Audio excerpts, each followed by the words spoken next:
Ladies and gentlemen, please welcome your host of the Racing for the Climate broadcast show, Nicki Shields.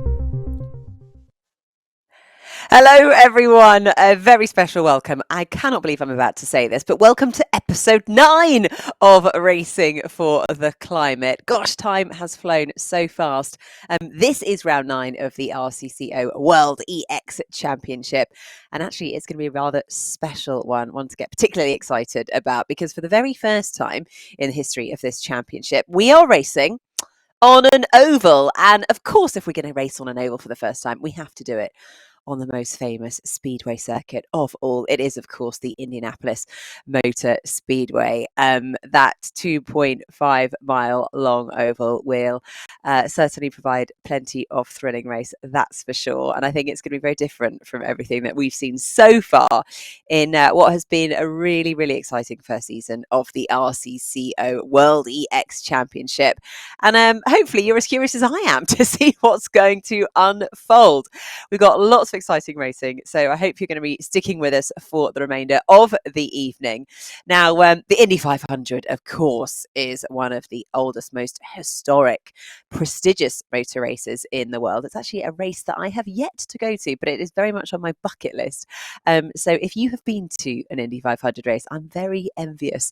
And for those of you that haven't, I feel your pain. Hopefully we will get there one day. But of course, talking about the history that runs at Indianapolis and with the Indy 500.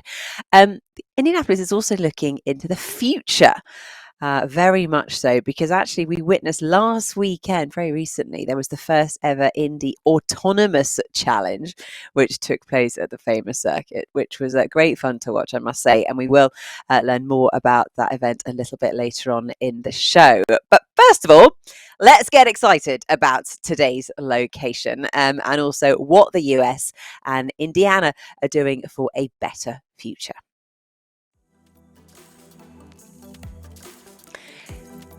So here are the 0 facts on Indianapolis, and having already looked at the USA as a whole on the occasion of the race in Sebring, today we're going to take a closer look at our host city, Indianapolis. It has a population of just under 7 million, and the city, Indianapolis, approximately 0.9 million people. Now, with the initiative Thrive Indianapolis, the city introduced a sustainability and resilience plan to work together towards a greener future of the city. And that means more charging stations available, planting more trees, and to reach carbon neutrality. Now, when it comes to the mobility, there's Indy Moves, a new initiation that they're working on over the past 2 years, and it's seen increased bike lanes, more trails and greenways, bike sharing, and plenty of more EVs on the road, which, as a big fan of electric vehicles, can only be a good thing. So there you go. That is a bit of an introduction about some of the facts on what is happening in the USA and, of course, Indianapolis right now. But tonight, it is all about bringing electric racing to this famous track. Now, RCCO World EX Championship is, of course, a virtual racing series, but it's been attracting some pretty famous names from the real world. We've got this great kind of combination of professional racing drivers and esports drivers coming together. And actually, that does include one of the teams, TK9 eSpeed. It is a new esports team. It's been founded by none other than 9-time Le Mans winner Tom Christiansen. Such a huge name in motorsports. He really is. So to have him as part of the championship has been an absolute privilege. And actually, the team is leading both standings of the series with just 2 more events to go. So let's get to know this team a little bit better. Vanessa Schutte takes us behind the scenes of TK9 eSpeed. TK9 eSpeed is the team of the 9-time Le Mans winner and former world endurance champion Tom Christiansen. Spearheading the team's entry are real racing driver Lasse Sorensen and esports racer Andreas Jochimsen. Even though the team was founded just before the start of the inaugural World EX season, the Danish squad has been the team to beat in the championship. To form his own esports team to race in the new RCCO World EX Championship was an easy decision for the Le Mans record holder.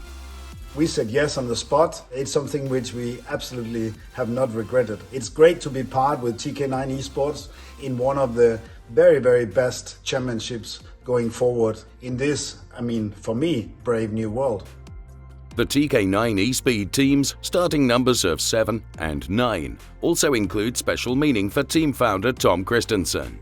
The number 7 has always been a favourite of Christensen and was on the side of his Le Mans winning cars in 1997 and 2003, as well as his 2 seasons in the DTM. The number 9 is featured as part of the team's name and is a reference to Christensen's 9 overall victories at Le Mans. The goals for the final 2 race events of the season are clear. We are very, very proud and humbled to win the first race, winning a couple others and being leading from the word go. That put a lot of pressure on our drivers, and there's no doubt that we are aiming to trying to win. And we will do our very best. I have a lot of faith in our driver lineup. We are trying to win it. Always good to hear from the man himself, Tom Christensen there. And no beating around the bush. Of course they're in it to win it. That's why he's won Le Mans 9 times over. But TK9 eSpeed and Lasse Sorensen have really been the team to beat in this first World EX season. But the championship is far from over. They have not wrapped it up yet. That is for sure. And actually, because of the unique format of this series, it means that the world champion will actually only be crowned in the grand finale on that famous Nürburgring Nordschleife track on November the 23rd. So if that date is not in your diary, make sure it is, because that is when the inaugural winner will be crowned. Now, all the winners of the 10 EX Prix actually then qualify into the grand finale. So that's how we get the lineup for that grand finale. And what it actually means is that 2 more drivers can make the cut. So there is still a lot to play for in this championship. And actually one of them who I know would very much like to win today is Henry Drury. And he's actually racing for the only American team in the RCCO World EX Championship, Patrick Long Esports. He's here with us tonight. Henry, how's it going? Good to see you. Good to see you too. How are you, Nicki?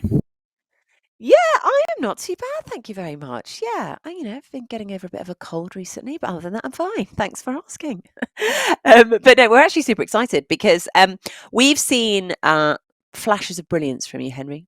And I hold high hopes that we're going to see you in that grand finale. What do you rate your chances? Well, I think today might be my best chance. I really wish you'd all stop pegging Patrick Long Esports as the favourite for this event, as I've never done any oval racing in my life, so I'm completely clueless. But it's a lot of fun, and I think this might be our best chance at getting into the super final. In terms of practice, have you managed to put some time aside this week to get your mindset into oval racing? Are you feeling a little bit more confident than perhaps last time out? I am. I've put a lot of time aside.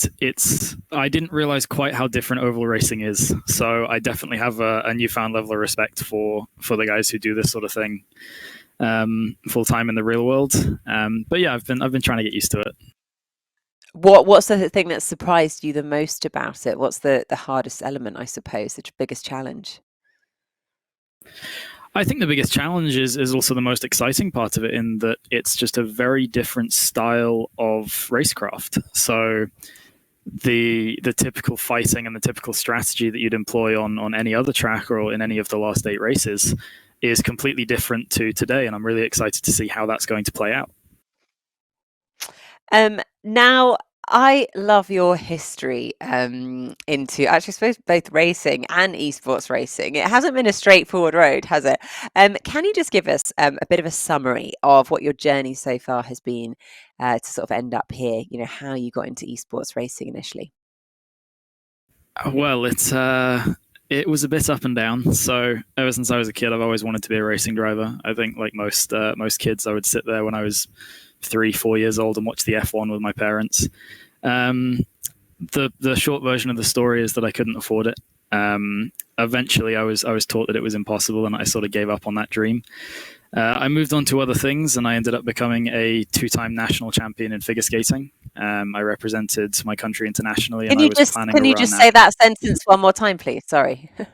You ended up doing what? Sure, sorry. So I ended up moving into a different sport. I became a 2-time national champion in figure skating.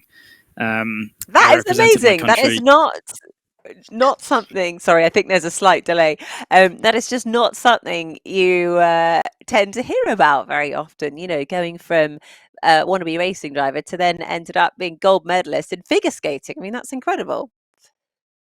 Yeah, so it was definitely a different path to go down, but I was planning for a 2018 Olympic run. That was put off track by an injury when I was 14 years old. So I managed to destroy the discs in my spine. I spent 2 years almost unable to walk, and eventually got to a point where I realized if skating is written off, I can never come back to that. And racing is this passion that I've had since I was a kid. Why am I not trying to do this? So I met up with a friend who was an experienced racing driver, and he advised esports was the place to start. And that's where I learned everything that I know, and then jumped over to the real world a few years later. Amazing. And that's exactly what I suppose we're loving about esports at the moment, is exactly that. It gives those that haven't necessarily got access to huge funds to be able to kind of learn their craft and show off their craft, and then make that jump from esports into the real world, and spot talent, I suppose. Has your talent been spotted now, do you think?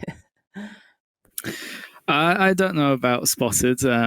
I've definitely had some incredible opportunities in the real world through esports, and I think it's exactly that, in that it is a proving ground and an opportunity for those who don't typically have the excessive amounts of funding that real world racing takes. And if you look at it, it truly is transferable, and you truly can see esports drivers competing in the real world on the same level as professionals. So I'm really excited to see where it goes in future. Yeah, really, really exciting. Oh, we wish you all the best with that. Talk us through where you're living at the moment, because obviously you're originally from the UK, but you're over in the States at the moment. What's that like? Whereabouts are you, and are you enjoying it? I am. So I've been in the States now for 6 years.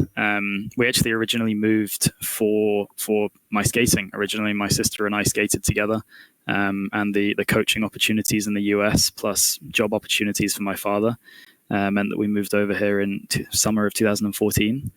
I'm in Florida at the moment, so I really can't complain. The weather isn't that bad. I don't want to know. I mean, I'm looking out of my window now. I mean, just to rub it in a little bit, I'm looking out of my window and I can see perfect blue sky. So, but yeah, that's the end of that interview. Good luck. Goodbye. I'm very envious, I must say. I look out of my window. It's pretty dark at the moment because it's the evening here, and we had a pretty grey, rainy day. So that summarises how much you're missing here in London, in the UK. Well, hey, I mean, feel free to come and visit. You can try the sim. Brilliant. Okay, next show we're going to do from Florida. That would be perfect. Now, the other thing I wanted to ask you about is that you've got some rather strong links with the Porsche Experience Center in LA. So across the other side of the States. Tell us more about that. Well, I mean, so it's quite strange in that this is probably only the second race in RCCO that I'm actually doing from my own house. So for Estoril and Monza, I happened to be out in Los Angeles and couldn't make it home to Florida to compete in the race. So I started looking around trying to find a simulator in the area, and I ended up at the Porsche Experience Center in Los Angeles, who were generous enough to offer their sim lab for me to use. And yeah, we had a great time. They were so generous in offering the sim, and it's such an incredible facility. It just blew me away every time I walked in to train every day. So super generous of them, and I can't thank them enough. Amazing. So what do you think that might hold sort of going forward? I mean, could you race a Porsche Mission R in World EX next year, perhaps? Well, I'm not allowed to say anything about it. Wink, wink. But I hope so. I think that'd be really cool. And I'm not the person to talk to. I'm not important enough for that. But I hope that's something that happens, as it'd be super cool. This sounds very exciting and very, very promising, but we won't be mentioning it to anyone. Watch this space. You heard it here first. Well, that's hugely exciting. And good luck for your relationship there to blossom with Porsche. And actually, final question, actually, Indianapolis. Have you ever been to Indy? Have you ever been to the Indy 500? If you have, what was that like? And if not, would you like to go? I think the answer to would anybody like to go to the Indy 500 is always yes. I've never been. Yeah. I've always watched the Indy 500 on TV with my dad, but I've never been. I've never seen any oval racing, actually, now that I think about it. So yeah, it's a first for me in racing, and hopefully I get the chance to take it in person one day. Absolutely. Oh, I'm sure there'll be plenty of opportunity. Well, Henry, always a pleasure to catch up. We will keep our fingers crossed for you, and I hope it goes well today, and of course for your team, Patrick Long Esports, in today's Indy EX Prix. Thank you very much. I'm sure we'll be catching up with Henry again a little bit later. Now, so far this season, we've had 8 World EX races, 6 different winners from those races. So let's have a bit of a recap, a brief look at who's already qualified for the grand finale. 6 World EX drivers have so far secured their ticket for the championship deciding finale of the RCCO World EX Championship on the famous Nürburgring Nordschleife on November the 23rd. Lasse Sorensen, Phillippe Dennis, Risto Capit, Martin Stefanko, Bruno Senna and Luca Kita. TK9 eSpeed's Lasse Sorensen has been the man to beat in Season 1 of the RCCO World EX Championship. The Dane was victorious at Silverstone, Sebring and Interlagos. Phillippe Dennis was a surprising winner at Sepang when the US boy won on his debut in World EX for BS Plus competition. In a spectacular race on the streets of Maastricht, Risto Capit scored the first victory for Romain Grosjean's R8G Esports, which became the first team to achieve a 1-2 victory in the series.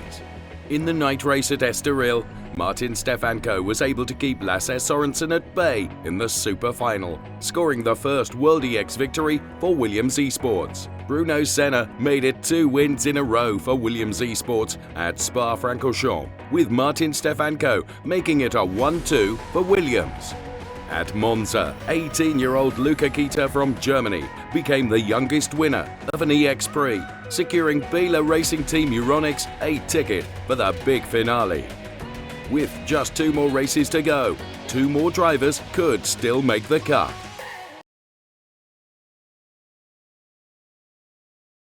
Six drivers from 5 different teams have qualified for the finale so far. Now, one of the teams has a completely new livery for today's Indy EX Prix. So let's find out which one, how it looks, and all the latest news from World EX. The RCCO World EX Championship is racing on an oval for the first time tonight. The EX Prix of Indianapolis has replaced the EX Prix of Monaco, which was originally scheduled as round 9.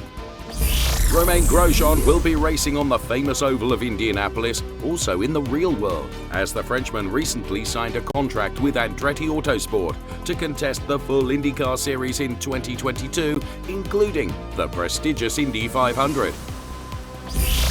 The 2 EX0s entered by R8G Esports will be sporting a new livery at Indianapolis tonight. The winner of the EX Prix of Indianapolis will not only secure a ticket for the grand final of the RCCO World EX Championship on the Nürburgring Nordschleife on November the 23rd, the winner will also be handed an eco-friendly Aspire Vero laptop made from recycled materials.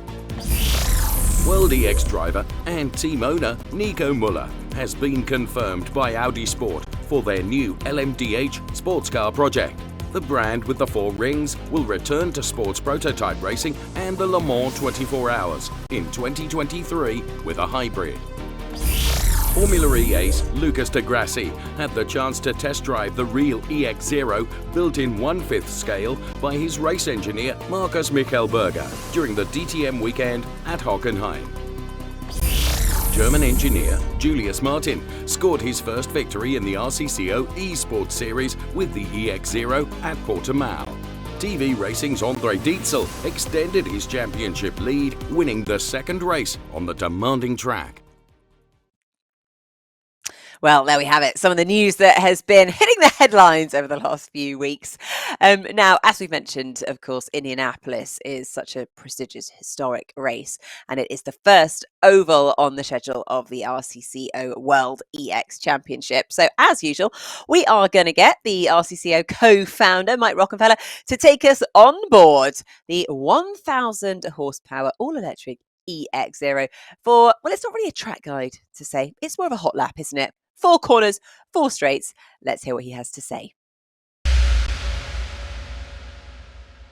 Yeah, tonight we are in Indianapolis on the oval.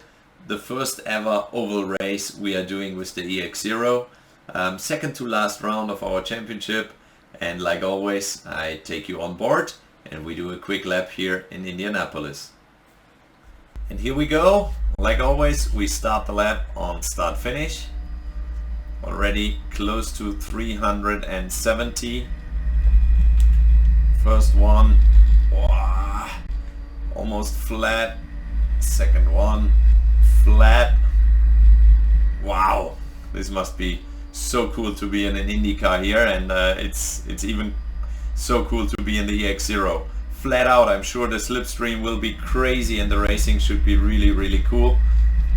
Again, flat out corner, just close to the wall. Wow. And then last one again.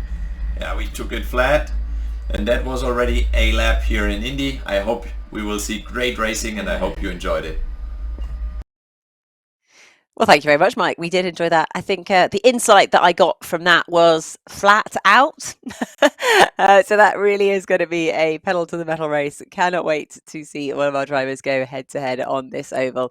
It's going to be a rather spectacular event, that's for sure. Now, don't go anywhere because literally we are just a few moments away before qualifying gets underway. We have racing starting, of course, with level 1 qualifying, those 10 qualifying races, and also just so you are aware, because of those short lap times, because of course they're competing them rather quickly, going at supersonic speeds, so I think over 370 kilometers per hour flat out. Each race will actually be run over 2 laps instead of the usual single lap. Anyway, whatever the combination, it's going to be an absolute spectacle. Don't go anywhere. See you for qualifying in just a few moments.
Ladies and gentlemen, please welcome your host of the Racing for the Climate broadcast show, Nicki Shields. Hello and welcome back to the Racing for the Climate show and round 9 of the RCCO World EX Championship. Now, if you did join us earlier for our pre-show, you will already know that this weekend it's rather spectacular because we are racing for the first time at an oval circuit. It is, of course, the most infamous and world famous Indianapolis. And now we're going to be heading into qualifying. Now, because of the short lap times, we're talking about 40 seconds per lap time because, of course, these cars are going flat out. We're talking 1,000 brake horsepower here, and speeds of 370 kilometers hour plus. So it's fast. So we've got short lap times, which means each qualifying race is going to be run over 2 laps instead of the usual single lap, which I think is going to add a little bit more drama, as always, with our drivers. But let's take a look at the driver pairings, which actually this time have been selected by Nianco Esports. And actually, let's have a look at the bumper This is first. level 1, the qualifying.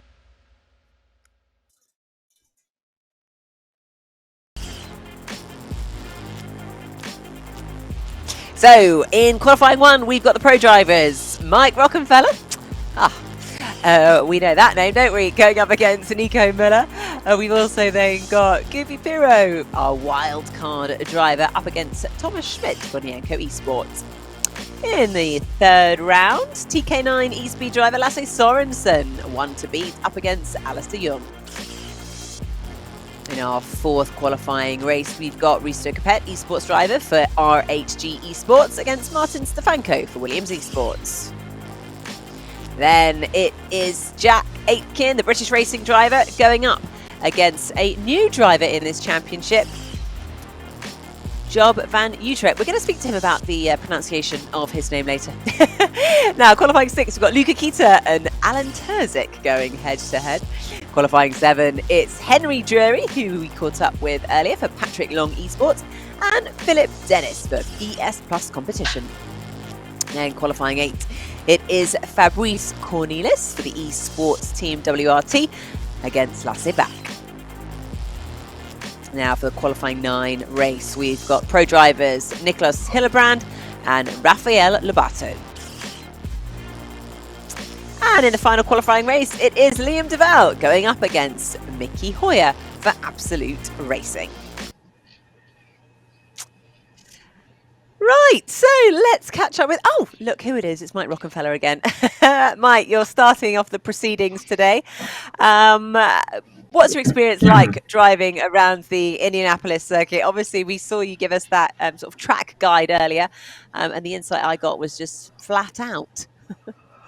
Yeah, well, it's almost flat out all the time, but it depends really how the tire is at the beginning. The car is quite understeery, so you really have to just lift slightly, and then the tire on the rear right is dying a bit with the speed we do. So it's gonna be a lot of fun, I'm sure. We can't wait for all the drama to unfold. Good luck, Mike. Thanks. Let's have a catch up with Nico Müller, the driving that he is going to be going up against. Nico, right, talk to us. Indy, how well do you know this track? How confident are you feeling? Believe it or not, but I've been there last week for like 7 days. Oh.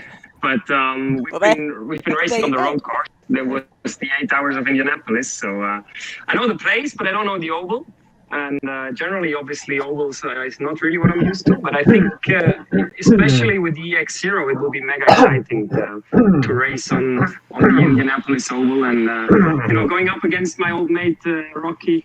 In my first laps or first racing laps around the oval will be awesome. Looking forward to it. Excellent. We're looking forward to seeing you go head to head against each other. Well, good luck. Off you go. Thank you.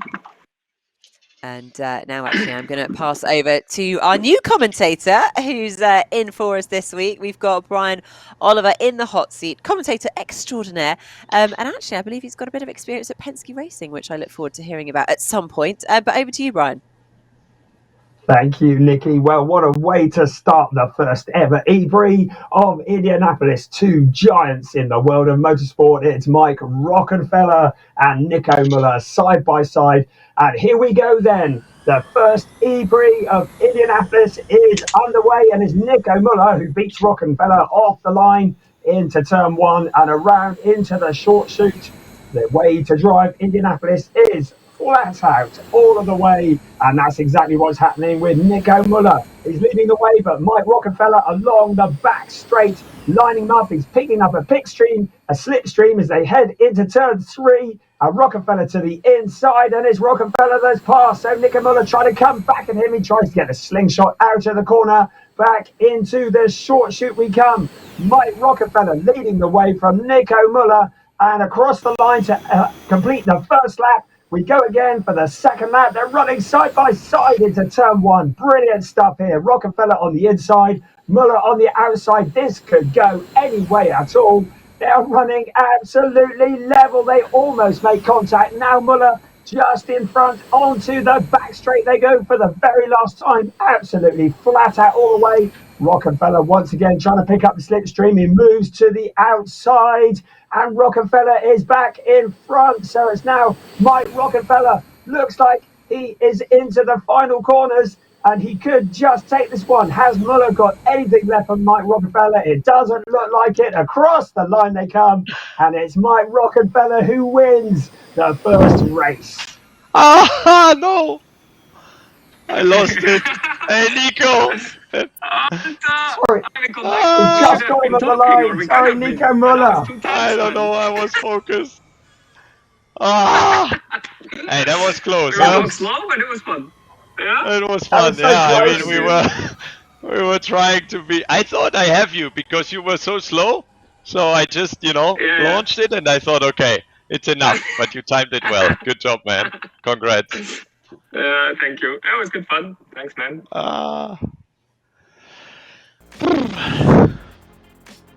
That was so close that it just caught us all out. It was Nico Muller who just nicked it right at the end for Nyanko Esports. Mike Rockenfeller finally having to give way. That really could have gone anyway, and it went to the very last corner and down to the line. It's Nico Muller who came through to win that first qualifying race.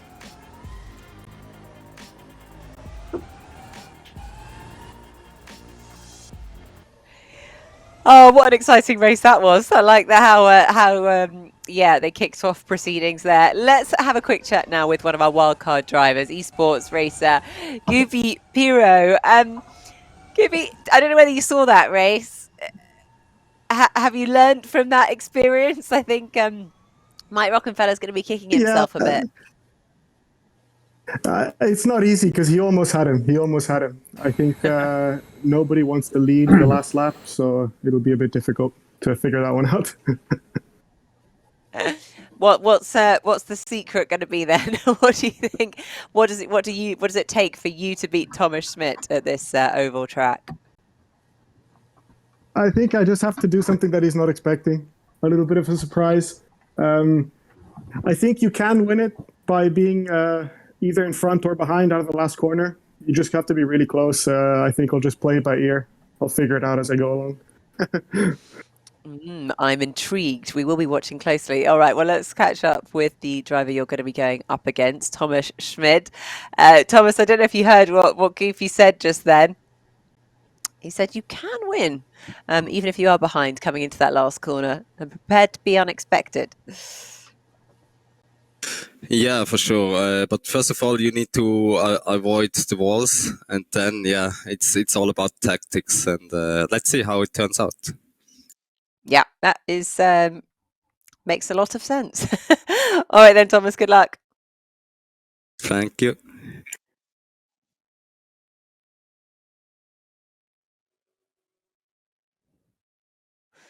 So there we go. Goofy Piro and Thomas Schmidt are going to be the drivers in qualifying 2. Over to you, Brian.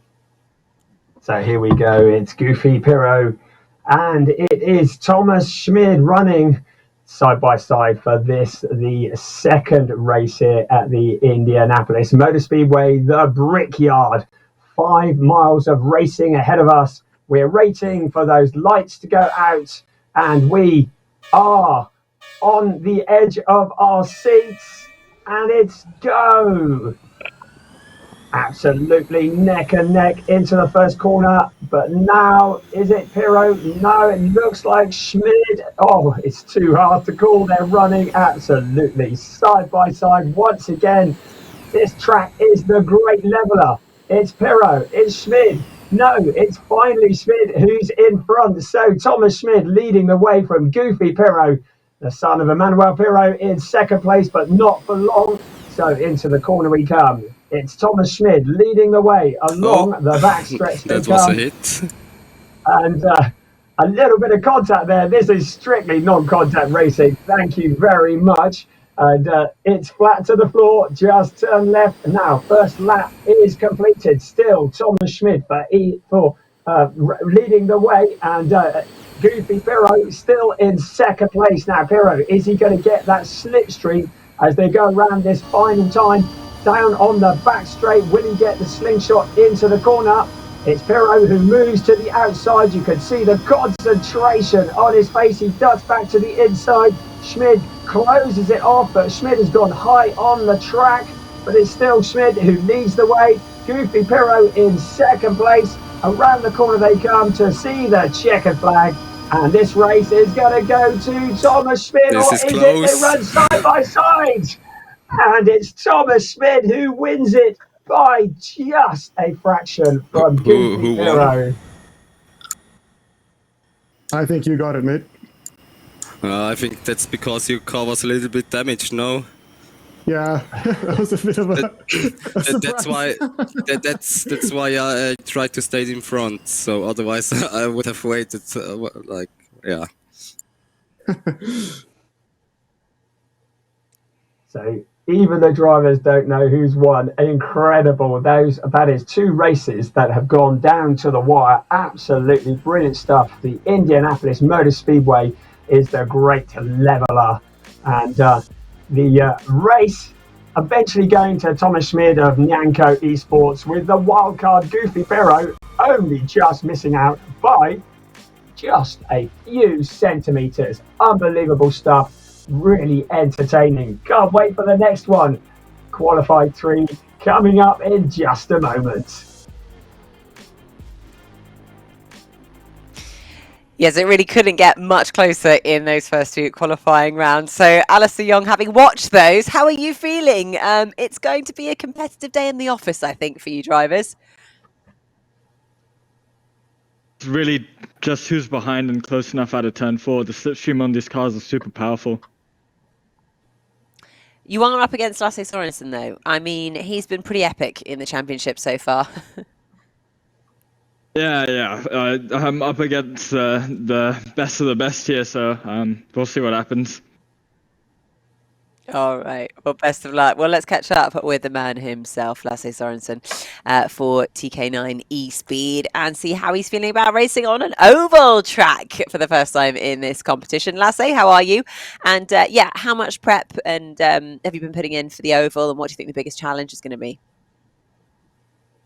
It's definitely going to be a totally different experience than what we are used to here. So I think today is going to be more about tactics and how you find your way through the race instead of actually being the fastest one. So I'm looking forward to a different challenge here, and I think this race here on the oval track just shows how fun an RCCO race can be.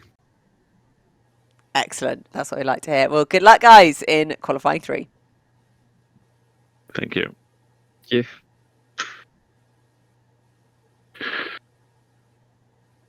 So here we go. The tension is rising. Here we go. Lasse Sorensen, Yep. the 3 times winner against Alistair Young, who is going to win this I see one. some oil into turn 1. Just take care on the inside there.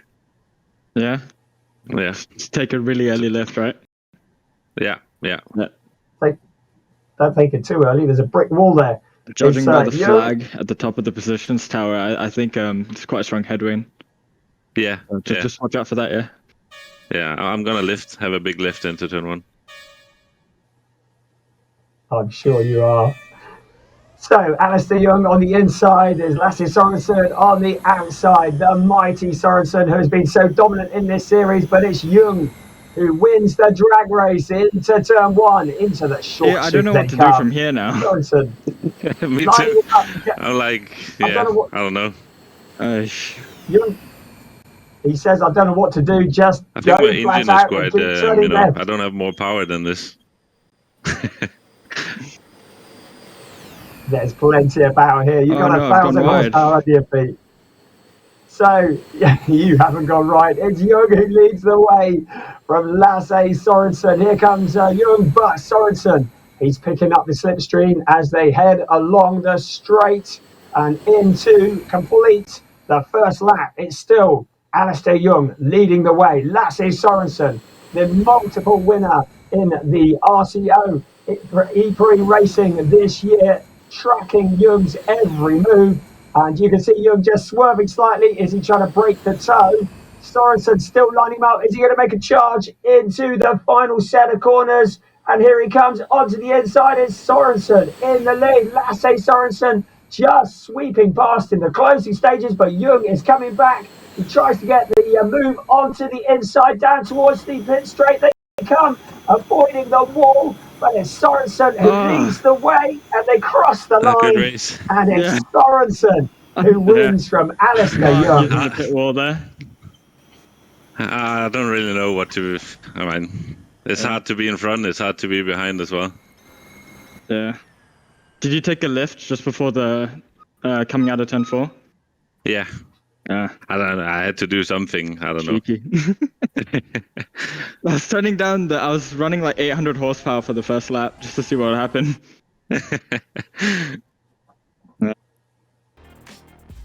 It's great to hear the drivers comparing notes afterwards. And was there a cheeky little move towards the pit wall? I don't know. But ultimately, it was Lasse Sorensen for TK9 eSpeed who takes the win of qualifying 3 ahead of Alistair Young for eSport Team and WRT.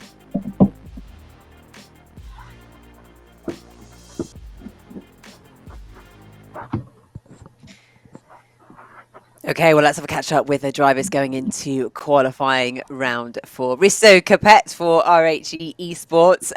Risto, I don't know if you saw that. We had both Alistair Young and Lasse Sorensen kind of going, I don't really know what I should be doing here, sort of halfway through the first lap.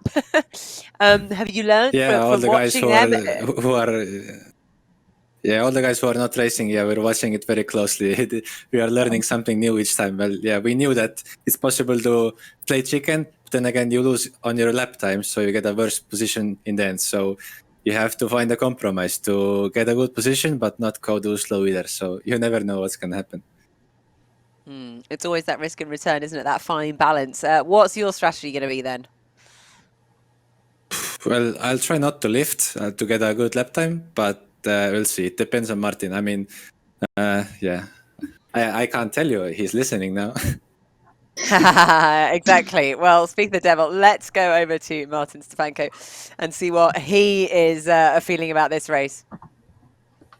Hi, Martin. Yeah, well, you heard Richard talking there. Hello. Yeah, it's going to be very interesting because obviously it's an oval, and on this track anyone can win. Like literally, it's very open. Anyone could take it today. So going to be interesting. Obviously, as Risto said, we learn with the guys that went before us. So I've got a strategy for myself, but obviously I don't want to share either. So we'll just have to wait and find out.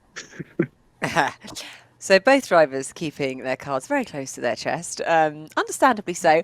Well, let's see whose strategy is going to pay off and get qualifying 4 underway. So there are no secrets being kept here, are there? Yes, indeed there are. So the drivers keeping their cards very close to their chest. So we've got Risto Capet, Martin Stefanko, both winners. As long as we keep it out of the wall, this will be a good race. And both wishing each other good luck in inverted commas. So we've got Risto Capet for RHE Esports, and now we have Martin Stefanko for Williams Esports. The clock counts down to 0, and very, very shortly we are ready to go racing for this qualifying 4. Away we go, and it's Capet off pole position, and Stefanko just nudging in front slightly. We have seen every race so far has been pretty well neck and neck.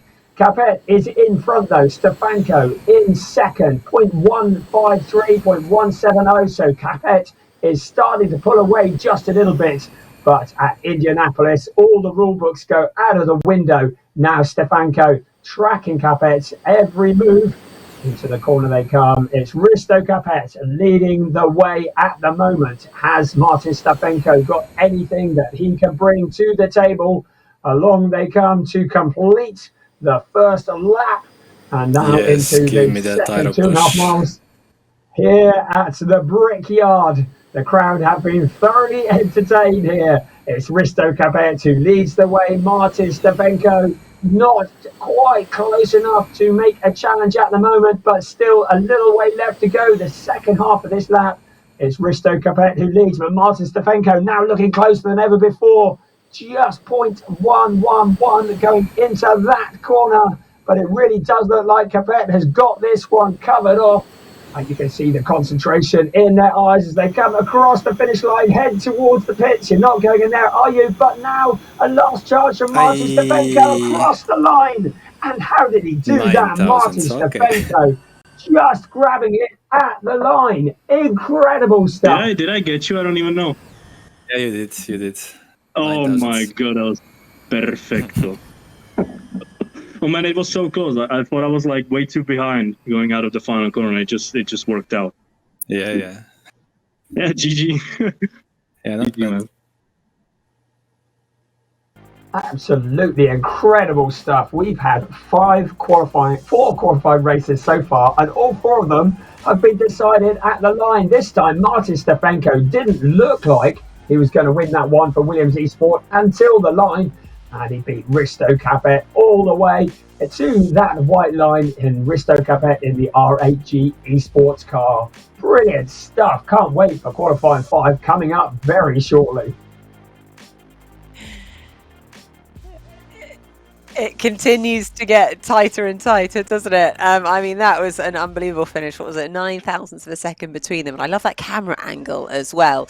But now we're going to have the chance to catch up with RG8 Esports Pro driver. I feel really bad. I think I'm pronouncing your name completely wrong. Will you do me the honours of telling me how I pronounce your name, Job? Yes, please, go ahead. I want to... No, not Job. Job is already the worst stuff possible. Just say Job. Job is better. Well, this is not a good start to our relationship, is it? Go on, tell us how to pronounce your full name. Job van Utrecht. It's fine. That's the easiest way to pronounce it. All right, okay. Well, we'll do our best. Now, we just saw an unbelievably tight qualifying race. I mean, they have all been unbelievably tight. So yours probably isn't going to be much different. How can you get ahead of Jack Aitken? I don't know. We'll see. It just depends on who's leading into the last corner, and then you just need to get a good run, and normally you should be able to pass. So. Yeah, it will be interesting, especially when later on when we get more cars. But for now, let's just get through this first heat. Yeah, absolutely. It's going to be very interesting when we get more traffic on the road, that's for sure. Let's see how Jack Aitken from the United Kingdom is feeling. He's racing for Williams Esports. You're up against Job, who's racing for the first time in this championship. Does that give you a bit of an advantage? It's also my first time, so... I guess not. That's true. Yeah, well, good point. We're both rookies, so maybe I get lucky. Have you competed against him in any other esports championships? I think we maybe did some R-Factor 2 stuff last year during lockdown, but it was in a big field. It's a bit different when it's 1v1 like this, a bit more intense. Yeah, the pressure is very much on. Well, good luck to both of you and welcome to the championship.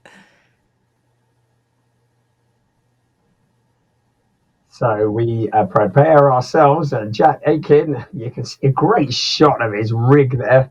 He's in his socks as well. We're all sat in our socks here watching I'm this. just gonna bump For draft you the whole qualifying way, okay? 5, it's Aitken on the inside. John Van Be gentle Utrecht there. on the outside. We hear the discussions between the drivers trying to we need to distract be the each other fastest. so far. We've had I don't think I'm going anywhere near the finals or anything like that. So yeah. We'll see. Come on, we need more confidence than that. Jack Aitken, who is on pole position, Job Van Utrecht, and looked like Aitken was moving long before Utrecht was, so a great start from Jack Aitken, and Job Van Utrecht a little bit slow out of the blocks for R8G Esport, so away they go. It's Jack Aitken leading the way, and this has got to be the biggest distance we've seen between any two cars so far today. But I'm sure that Job Van Utrecht is going to do all that he can to close the gap up. That's exactly what he's doing. Being in second place is often the best place to be at Indianapolis. And now Van Utrecht is right up behind Aitken. He's made up that gap that was there from the start of the race. Taking a nice low line through the corner up towards the wall. And there's a little bit of a thump from Job Van Utrecht. Come on, get a move on, he says. Jack Aitken, he's almost pushing him into turn 1, and out of turn 1 along the short chute they come. Jack Aitken still leading the way from Job Van Utrecht, but Van Utrecht taking a completely different line out of the corner along the back straight for the very last time into turn 3. You can see Van Utrecht now. Is he going to do what we've seen happen so many times already today, and that is nick it on the line? Aitken surely is a long way ahead, but no. Job Van Utrecht closing in. Aitken trying to block him off again. They run side by side towards the line. Who's it going to be? It's Job Van Utrecht. So once again, the winner decided out of the final corner. Brilliant. I don't think we were fast though, but let's see. Good. So they said being second coming into the last corner is the best place to be, and you've got to believe them, haven't you? Because so far today we've seen the person in second steal it at the line coming into the finish line. It is Job Van Utrecht who wins for R8G Esports, and Jack Aitken who led 99% of that race, and it was just that last bit that counted, and he didn't get there first. For Williams Esports, Jack Aitken is second.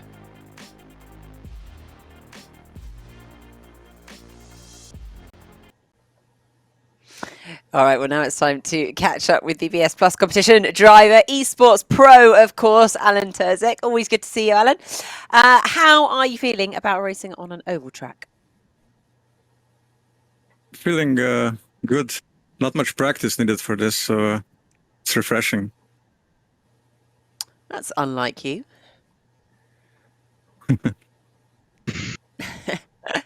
And up against Luca Kita, of course, who has secured himself a position in the final already. But let's catch up with him. He's racing for Biella Racing at Team Euronics. Luca, welcome back. Alan there saying he hasn't had the chance to put in as much preparation as normal. Does that make you feel a little bit more confident? No, I think the track is really easy, to be honest, because 4 corners, only left corners. So yeah, not that much preparation for the race, but yeah, it's still, I think it's fun to race here. Absolutely. Fun to race, fun to watch. So off you guys go. Qualifying 6 underway. So Luca Kita, good luck, who wishes good luck to Alan Turzek, and Kita, who has already qualified for the finale from his win in Monza. He says it's quite easy to race around here. It's just a case of going flat out and turning left, but we've already seen it's not that easy. It's all about strategy, and it's very much about aerodynamics, being in the right place, particularly at a turn 4. And we've decided that you can't count anything until that flag drops and the green lights are on, and it's Luca Kita who leads the way from Alan Terzic. A very gentle start for Alan Terzic, already lining up Luca Kita. Now, if he's been watching the previous races, he might not want to get past too quickly. Luca Kita leading the way. Alan Terzic almost pushing him along the back straight. A little bit of conversation between the drivers, and it's Luca Kita. Now Terzic sees his face on the inside. Is he holding back? Has he learnt something from watching the previous races? Luca Kita still leading the way. Terzic looking to the outside, picking up a slipstream. And along they come to complete lap 1 of 2. There's still 2.5 miles to go. Alan Terzic closer than ever now. Almost pushing Kita around the corner. He looks to the inside. This has a like sense a of deja vu about it, doesn't it? They head along the straight for the very last time. It's Kita, but Terzic is there. And Terzic knows that he could have an aerodynamic advantage as they come out of the final corner. And in a moment, and it's Kita who almost touches the wall. Here they come, excellent four towards the line. And Luca Kita, and Terzic, here he comes, and he knew exactly what he had to do. Once again, the second place driver knowing it's like a game of chess. That's the best place to be coming out of turn 4. Like a game of chess, absolutely. And as we've watched this E-Prix of Indianapolis, we've started to realise it is strategy, a big strategy. It's not just a case of going flat out and leading from the front. And Alan Terzic from BS Plus Competition will be the first one to tell you that, because he relegated Luca Kita from Baylor Racing Team Euronics again at the line. Brilliant stuff. But now looking forward to qualifying 7 coming up shortly.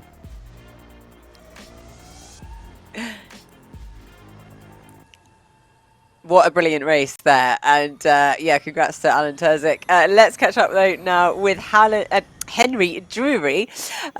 With he's got his full 360-degree kit on. Hopefully you can still hear me as well. Henry, Alan Terzic's strategy played out perfectly then. Are you going to be trying to do the same? I wish I knew. I'm still working it out.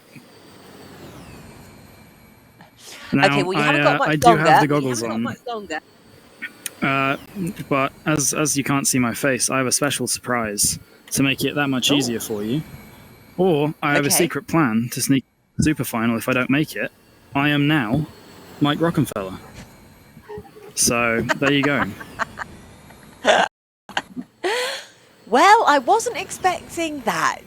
That's for sure. I'm not going to ask why you have a photo of Mike Rockenfeller by your simulator, but we'll leave it at that. Right, let's go to Phillippe Dennis and catch up with him for BS Plus competition. Phillippe, Henry has a secret weapon, a photo of Mike Rockenfeller. What's your secret weapon? Wish I brought one today, but I don't have one. Should print myself. Just yourself, which I'm sure is enough. If you'd like a picture of Mike Rockenfeller, I can send it to you. Yeah, maybe you could like cut it in half and we use part of it. This is getting weird now, guys. You're going to be sharing a photo of Mike Rockenfeller. There's nothing wrong with that. Right, okay. And on that note, good luck for qualifying race 7. We've all got a picture of Michael Rockenfeller on our desk, don't you know? So the infiltrator. Do you not pray to a picture of Mike Rockenfeller before every race? I don't quite understand what's so confusing about this. Starting on the right-hand side. Phillippe Dennis on the left-hand side. So there is silence that falls briefly, and the Rockenfeller infiltrator on pole position. Phillippe Dennis next to him. They wish each other good luck. Now, will the strategy come into it once again? Away we go. And maybe winning the drag race into turn 1 is not all that it's cracked up to be. It's Dennis who leads from Drury. Drury, is he going to track Dennis's every move? for the entire race and then get past him in the final corner. Just keeping him in his sights. That's what he's trying to do. So it's Dennis who leads the way. And Drury looking to the inside. You can see how close he is, but he doesn't want to get past. The aerodynamics are turning out to be critical here at Indianapolis. And Drury looking very fetching with his full virtual reality goggles on. I think he's watching the track. So we're at the end of lap 1. And it's Phillippe Dennis who leads the way. Henry Drury just biding his time in second place. He looks to the inside. He doesn't want to go too early. He just wants to keep himself there. This is what we've discovered. Heading along the back straight again for the last time. So, is Henry Drury going to do exactly what Phillippe Dennis did, what the other drivers have done, all the way through? Phillippe Dennis leading the way. Just chilling back now into the final corners. This is the critical bit. Drury looks to the inside. He sees a gap on the inside. They come out along the straight. The finish line is a long way up. We're looking down at Phillippe Dennis. But this time, bloody hell, well done, mate. That worked a lot better than I thought, though, going up high and then coming down. Yeah. I wasn't expecting it, that's for sure.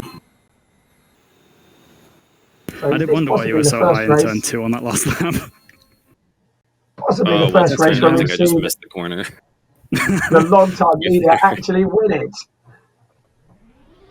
So it's Phillippe Dennis who goes through to level 3, and it's Henry Drury who will have to take part in the last chance. So Phillippe Dennis, the winner for BS Plus competition, and Henry Drury, Patrick Long Esports, coming home in second place, and he proceeds to level 2.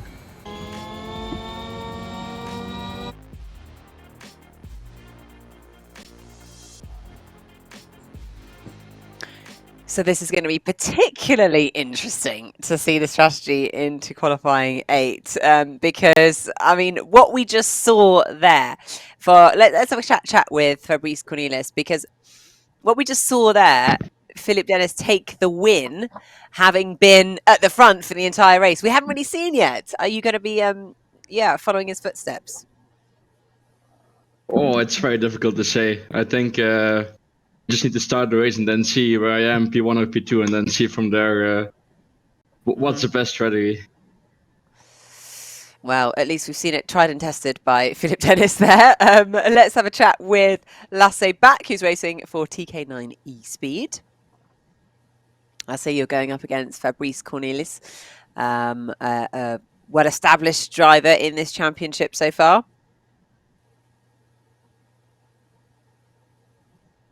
I think we might have lost Lasse Back. Hopefully he will come back and join us any minute now. I think let's just crack on and go racing.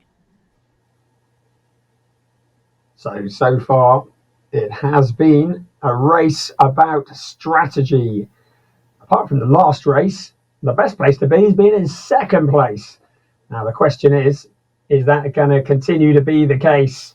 Is Fabrice Cornelis on the inside, good luck, and Lasse Back good luck on the outside? Good luck is wished between the two drivers, and the strategy will be very, very interesting. We have had nothing but entertainment here at the Indianapolis Motor Speedway. It's qualifying 8, and Fabrice Cornelis on the inside waiting, and away we go. Lasse Back on the outside, looks to have the jump at the start, and Cornelis, well, maybe he wasn't in too much of a hurry to lead into turn 1 because he knows what the score might be. So Lasse Back leading the way, Fabrice Cornelis keeping him in sight. Cornelis for WRT Racing, just tracking every move for Lasse Back. So away we go, and into the corner, keeping it flat to the floor, just picking up the slipstream. And Fabrice Cornelis doesn't look to be in too much of a hurry to try and get past at this time. So we are at the end of lap 1, and there is another 2.5 miles to go. Cornelis still tucking in behind Lasse Back. Now, is he going to try and get that slingshot out of the final corner like we've seen so many times We are into the back straight for the very last time. It is foot flat to the floor all the way. Look at the concentration in the eyes of Fabrice. Back still leading. Right, this is the critical bit. Into the corner, back taking a low line. Cornelis just following his every move. Into turn 4 we come, and now Cornelis moves to the outside. This is the drag race to the line. We're looking down on it, and back looks like he might just have it. They are almost touching the wall, and it is Lasse back who wins qualifying 8. Brilliant stuff. So Lasse back just holding off Fabrice Cornelis, and brings a sigh of relief. So maybe the trend of drivers in second place winning it on the line has finally been broken. It's all about learning. The first time ever that the E-Prix of Indianapolis has taken place. And for qualifying 8, it's Lasse back for TK9 eSpeed, who wins from Fabrice Cornelis for esports Team WRT. Back goes to level 3. Cornelis round to level 2.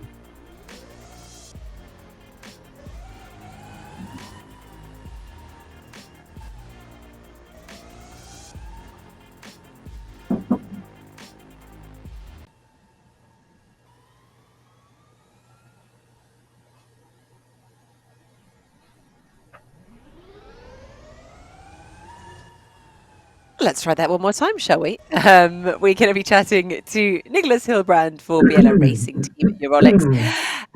Nicholas, I can hear you loud and clear. I think it was my sound that I was having problems with. But we're all good now. Nicholas, it's a really tough one because it seemed like there was the perfect strategy for the first couple of races, and then the strategies changed for the last 2 races. What's your plan going to be?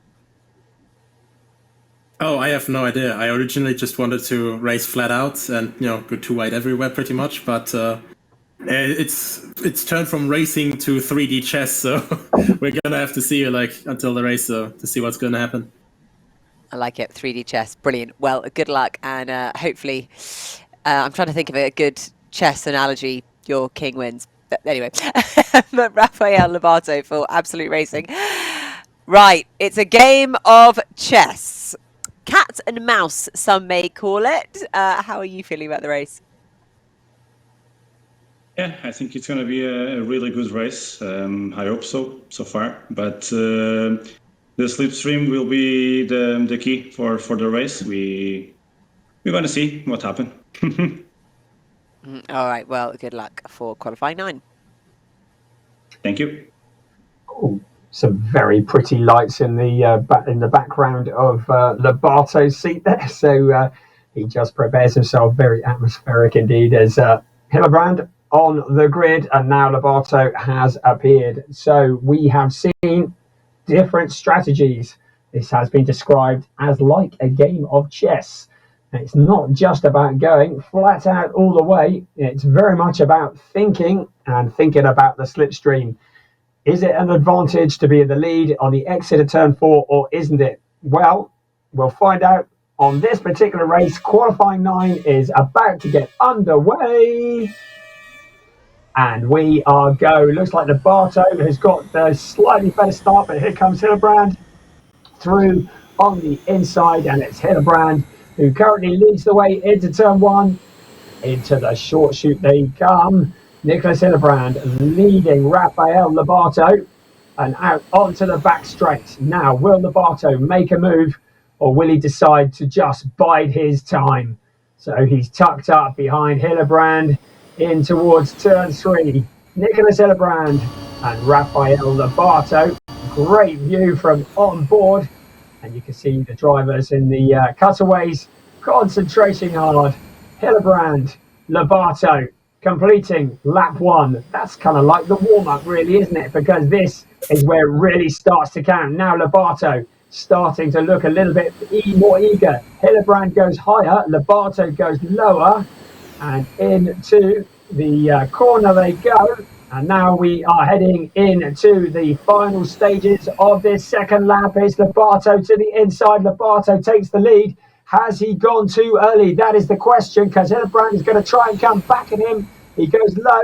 into turn 3, out of 3 into 4. It's Lobato who's leading. Hillebrand is right beside him. It's a drag race along to the line and a little bit of a nudge, but it's Hillebrand who's going to cross the line, and Hillebrand who wins from Raffaele Lobato. So fantastic stuff. We're seeing different strategies unfolding, and Nicholas Hillebrand, it's just the concentration, and you can see that he is just looking there, and a big smile from Nicholas Hillebrand to conclude qualifying 9 for the E3 of Indy. So the Bella Racing Team Eurogis driver, Nicholas Hillebrand, you can see the smile on his face and the relief. He knew what he was doing. Raffaele Lobato for Absolute Racing through to level 2, Hillebrand through to level 3. Well, there we go. Let's crack on and speak to Mickey Hoyer for Absolute Racing, who is going to be racing in our last qualifying race of today. Mickey, right, so this is it. You're going to wrap it up and take Liam Duval at the last corner, right? Well, either that or jump him early enough and run away without drafting too much. Yeah, let's see. I think it's gonna be decided in the last turn, just like every other race we've seen so far. How much practice have you had at oval tracks? Oval tracks a fairly bit, but for this event, not too much because, the car's easy flat through the left-hand turns, and yeah, whoever can keep it in the right position will do the job. Okay, brilliant. Right, well, I think it is time to go racing. Good luck, guys. Liam Duval is there on the inside. Mickey Hoyer is on the outside. The best wishes are given to each other, and now we wait. So, the last of the qualifiers, what will the strategy be here? The silence before it all happens, and away we go. The drivers started perfect unison. It's Hoyer who's just ahead at the moment with Liam Duval showing in second place, but now Duval takes the lead.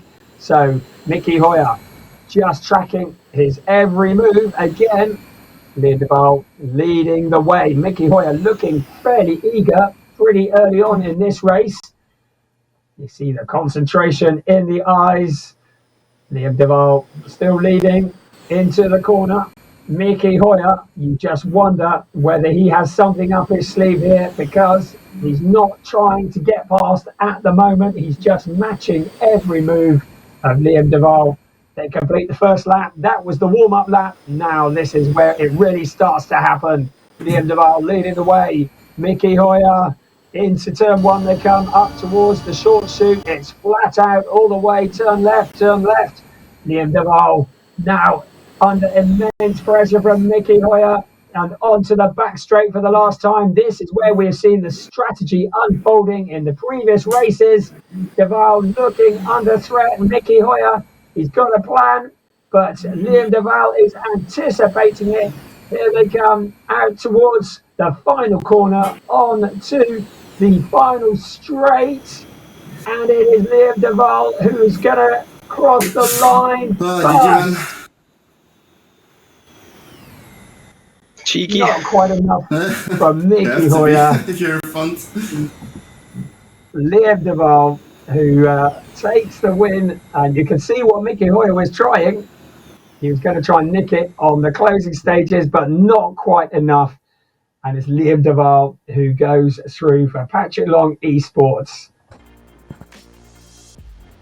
So here comes our confirmation. It's Liam Duval, Patrick Long Esports, who proceeds to level 3, and Mickey Hoyer for Absolute Racing, who moves across to level 2. That brings an end to the 10 qualifying races. It does indeed. This has been level 1 qualifying for the EX Prix of Indianapolis. And oh, it did not disappoint, did it? Absolutely love seeing the different strategies that paid off. Some more than others, of course. But don't go anywhere, because coming up next is the race. We do take a bit of a short break, just 10 minutes. So we'll be back soon, starting off, of course, with level 2 and then going up to level 6. But before we do say goodbye, let's recap on the results from qualifying. Okay, so there we have it. Alan Terzic was the quickest man on track in that qualifying session for BS Plus competition. Martin Stefanko, Philip Dennis, Nicholas Hillebrand, Lasse Back, Thomas Schmidt, Jabe van Uterik, and some of the other drivers, Nico Muller and Lasse Sorensen, are the 10 pro drivers or the 10 drivers, I should say, a mix of pro and esports drivers who are going straight through to level 3. The level 2 drivers, there you are. These are the guys who missed out on the qualifying race. Luca Kita, Risto Capet, Miki Hoyer, Henry Drury, Rafael Lobato, Goofy Piro, Fabrice Cornelis, Jack Aitken, Mike Rockenfeller, and Alistair Young are the 10 drivers who will still be competing in level 2 to try and maintain their position in today's race. Now, don't go anywhere. We will be back in less than 10 minutes for the race program. See you then.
Ladies and gentlemen, please welcome your host of the Racing for the Climate broadcast show, Nicki Shields.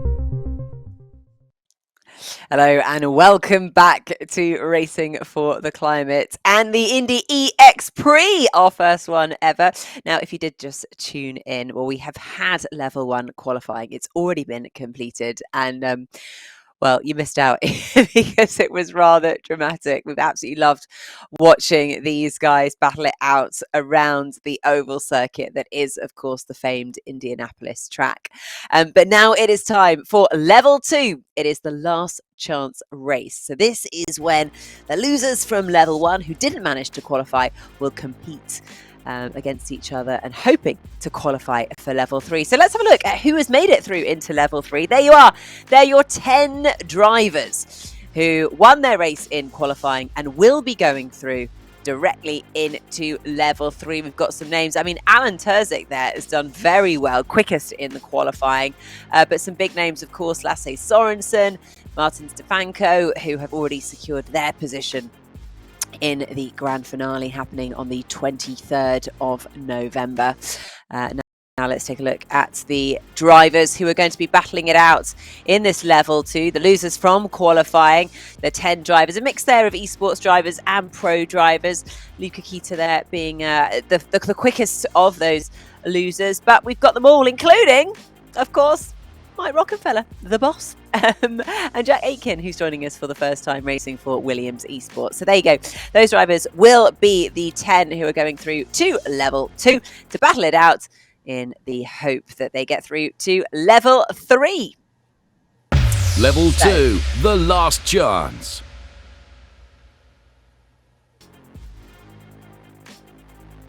So let's take a look at the grid for the last chance races. Henry Drury alongside Luca Kita, Rafael Lobato and Risto Capet, with Jack Aitken and Mickey Hoyer making up row 3. We've still got a little bit more to come, and that is row 4. And on row 4 of the grid, it's Mike Rockenfeller. I've got a photo of him on my desk, don't you know, with Goofy Pirra alongside Alistair Young and Fabrice Cornelis making up the 5th row of the grid. This is going to be something very, very special.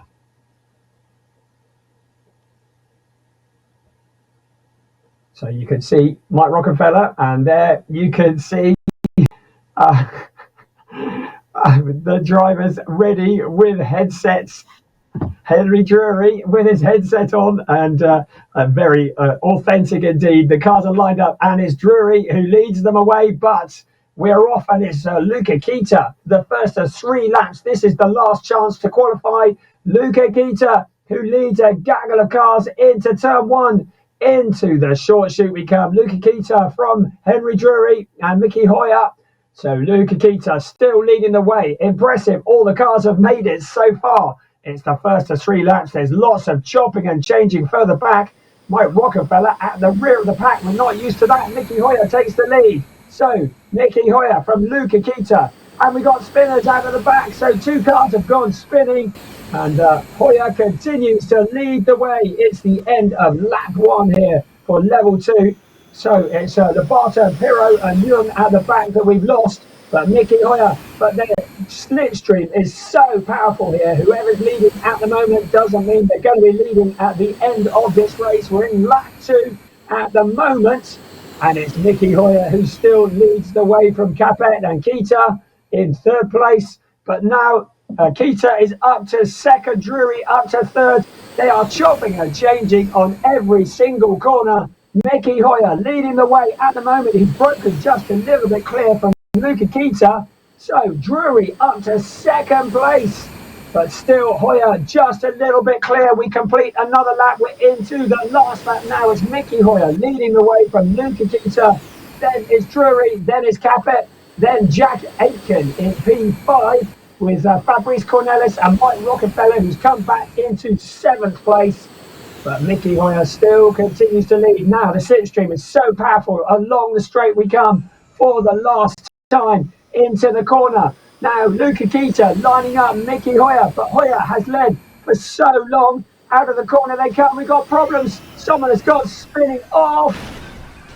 And there are cars going absolutely everywhere, but it's Mickey Hoyer. But Luca Kita just steals it at the line, and it's Capet. So Capet, we knew that it was going to happen, that it was going to be all changed out of the final corner, and it's actually Risto Capet who comes through to lead. He bided his time, and he finally stole that lead. Mickey Hoyer, who'd led for so long, down into 3rd place. It's Luca Kita in 2nd, Fabrice Cornelis in 4th, and Jack Aitken in 5th, Goofy Pirro in 6th.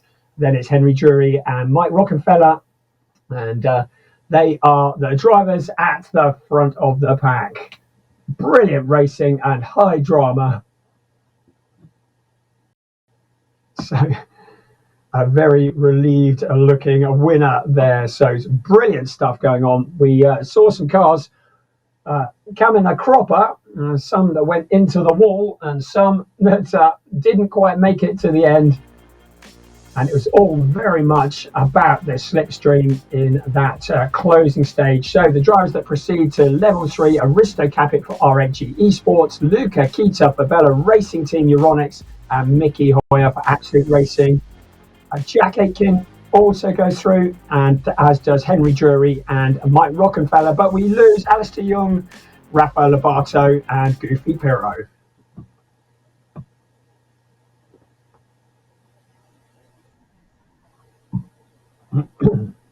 What a race, Risto Capet. I mean, how did that feel?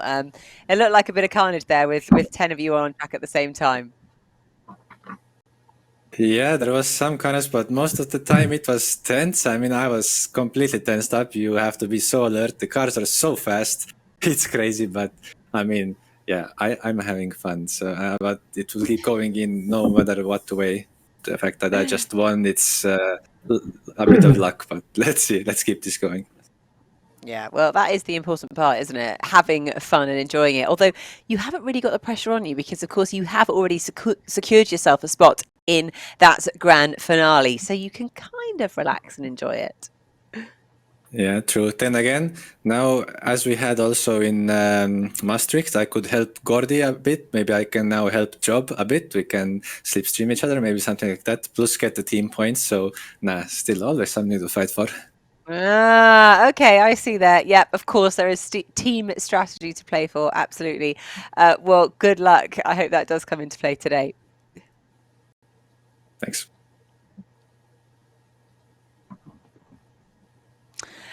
Okay, so after that level 1 race, we're now going to get to know one of our drivers a little bit better. He has already qualified for the grand finale, and his name is Phillippe Dennis. Now, despite being the only reserve driver of the BS Plus competition team, this is, of course, a home race for him today. So let's take a look and get to know our pro racing driver.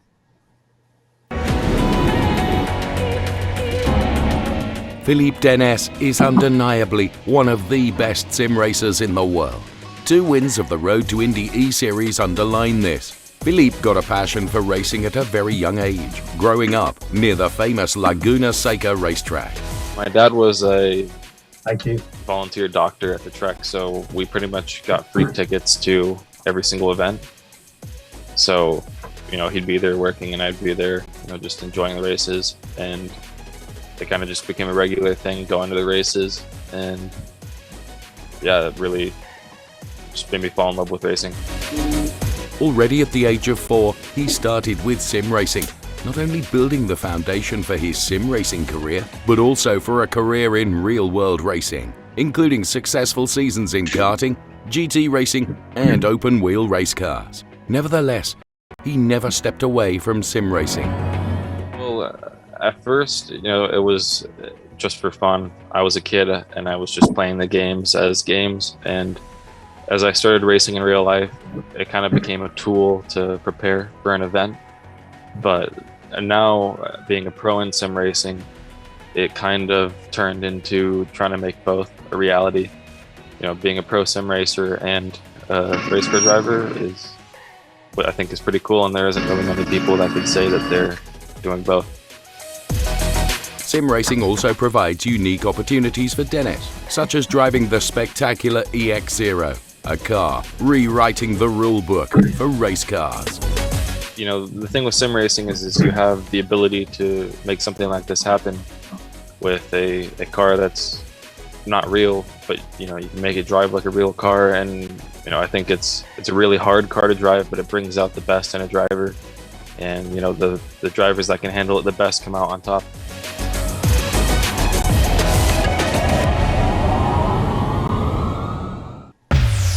This is level 3.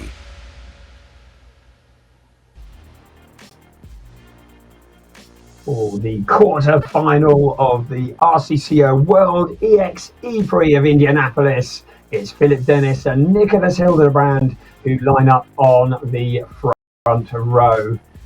Row 2, Job van Utrecht and Nico Muller, and they line up alongside each other. Row 3, the multi-talented and multi-winning Lasse Sorensen with Jack Aitken alongside him. Then it's Henry Drury, complete with VR headset, and Mike Rockenfeller, who brings up the rear of the grid. The cars are lined up.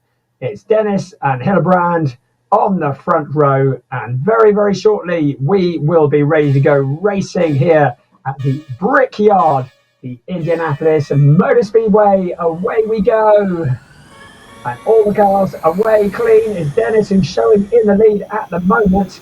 This has been all about strategy and aerodynamics, and it's Dennis who leads the way from Hildebrand, then Van Utrecht and Muller and Sorensen. So the cars sorting themselves out, and drivers working together in pairs to pick up the slipstream, get the tow along the straight into the corner. And this 3-lap race, well, it will be very much about surviving the first 2 laps And then who knows what's going to happen on the last lap. There's somebody at the back. Was it Jack Aitken who's had a bit of a moment? A little bit of drifting around the corner. I think Mike Rockenfeller might have been involved as well. But Dennis now under pressure from Hillebrand. And the leader still staying in front. Muller in third place. Van Utrecht in fourth.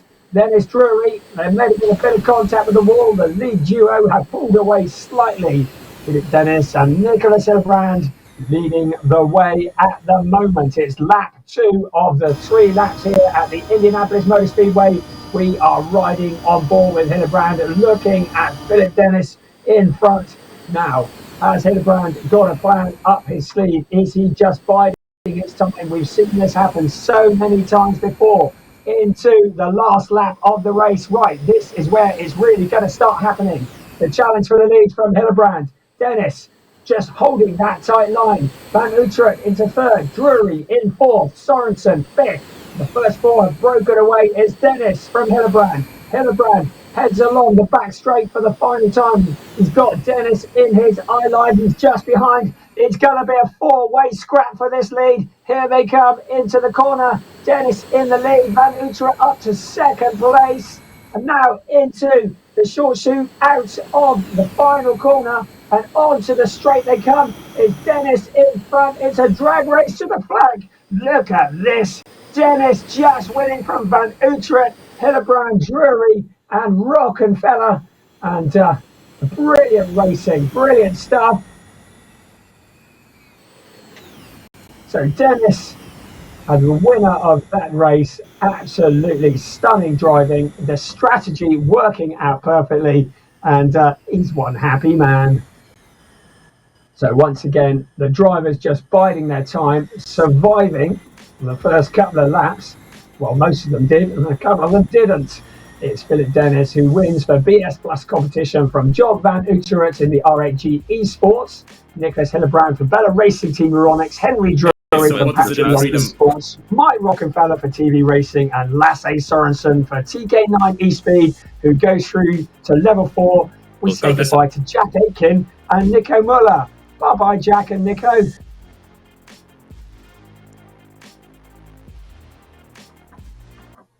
Bye-bye indeed. But congrats to Phillippe Dennis. A home win for you. What a race that was. Talk us through your reactions. I believe Nicholas Hillebrand was behind me.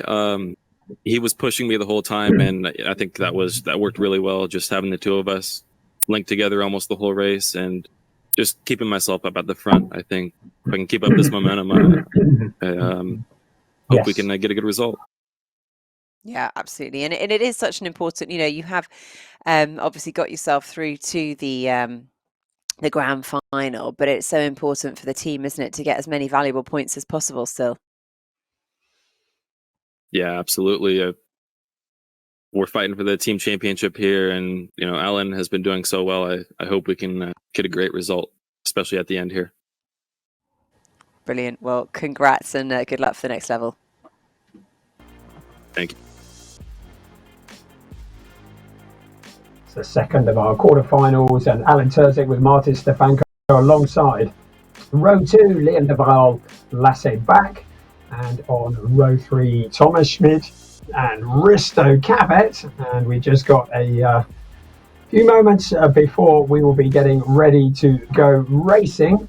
Now the question is how many of these drivers will be buddying up for drafting partners? Will it be the drivers on the front 3 rows, or will it be row 4, Luca Kita and Mickey Hoyer? Both drivers uncharacteristically a long way back on the pack for this race.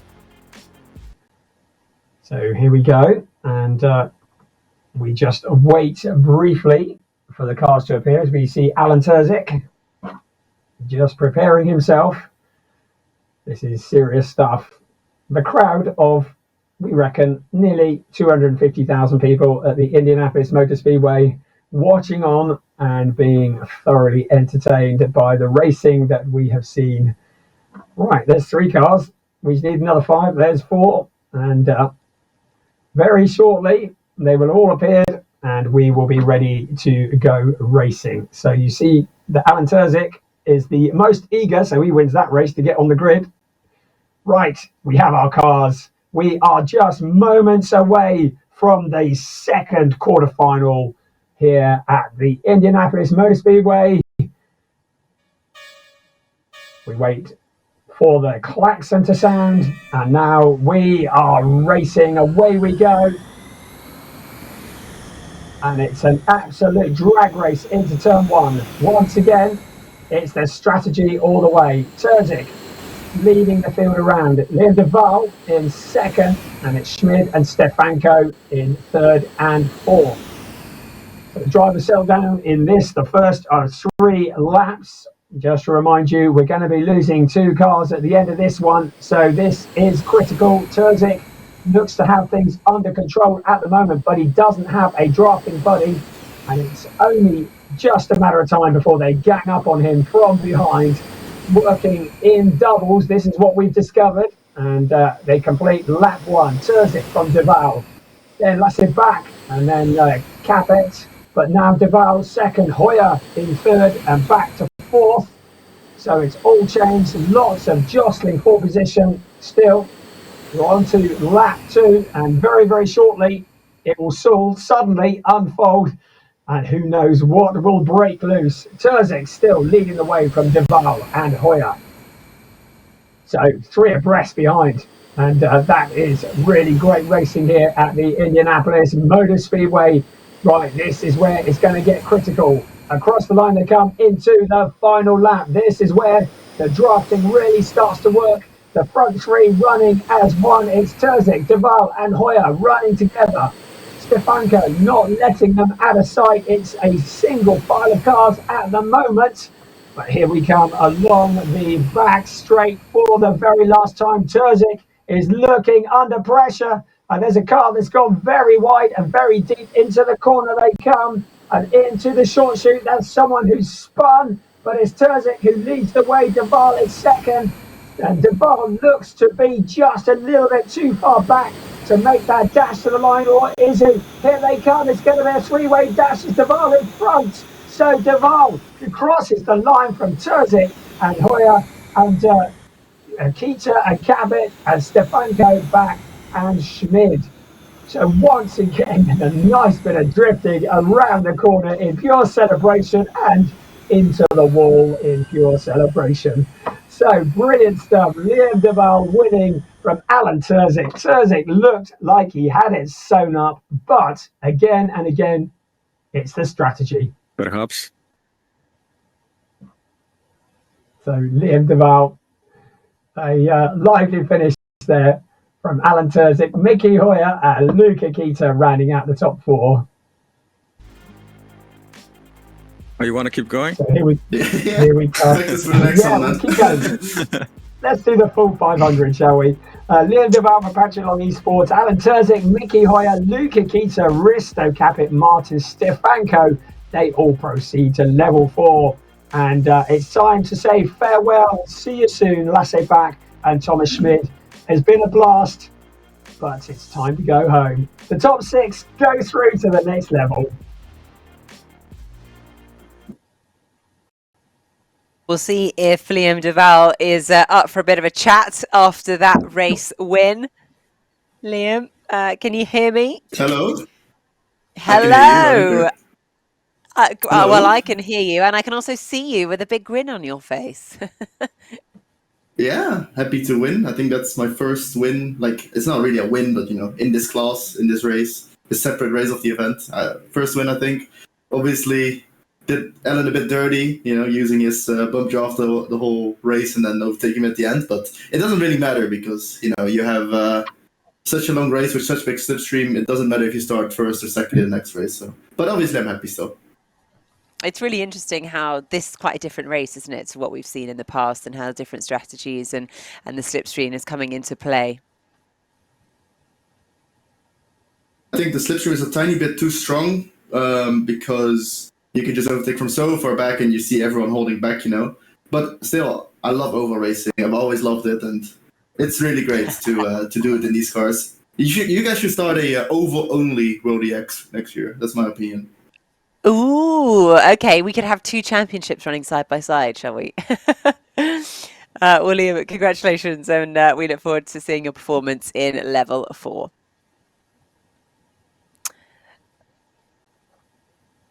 Right, okay, so now it is time to go and actually have a little bit of a break from racing for a moment, because racing for the climate is not, of course, just about reaching the next level on the racetrack. Actually, it's far more important than all of that, because we want to reach the next level when it comes to protecting the climate and also working for a more sustainable future. And actually, if we look back at an event that took place at Indianapolis last weekend, it was rather interesting in doing just that.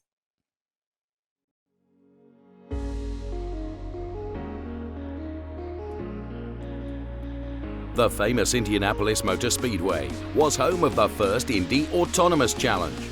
9 teams competed for $1 million in prize money. Primary goal of the competition is to advance technology that can speed the commercialization of fully autonomous vehicles and deployments of advanced driver assistance systems. Williams Racing has launched a comprehensive, purpose-driven sustainability strategy to tackle key environmental and societal changes facing motorsport, global sport, and the planet. The team, headed by Jost Capito, has announced to go further than any other racing team or motor racing series in the world, committing to becoming climate positive by 2030. Williams Esports was one of the first teams to enter the RCCO World EX Championship. The DTM has unveiled a 1-to-1 model of their all-electric prototype that will form the basis of the future DTM Electric Championship. The second version of the DTM Electric has similar dimensions and performance values as the EX0. It features a 1000 HP powertrain developed by Schaeffler and Schaeffler Paravan steer-by-wire technology. Schaeffler Paravan celebrated the first podium result for their Space Drive steer-by-wire technology in the DTM when Maxi Boot finished 3rd in the final round of the series at the Norris Ring. Sebastian Vettel has criticized Formula One's future strategy, saying the series must accelerate their plans to become more sustainable if the sport wants to remain relevant. Formula One announced to introduce e-fuels only with their next engine regulations.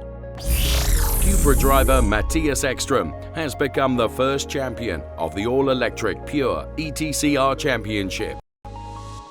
It continues with level 4, the semi-final.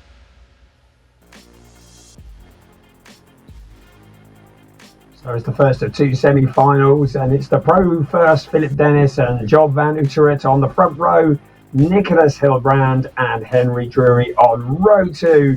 Keep an eye on Drury's goggles, they're very, very fashionable, you know. And then Mike Rockenfeller and Lasse Sorensen on row 3.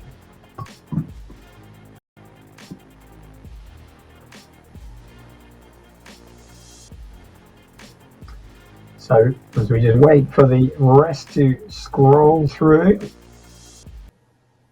and we are now ready on the grid for this, the first of the 2 semi-finals. Dennis on pole position, Van Utrecht alongside, and there's Mike Rockenfeller concentrating hard, and Henry Drury just ahead of him.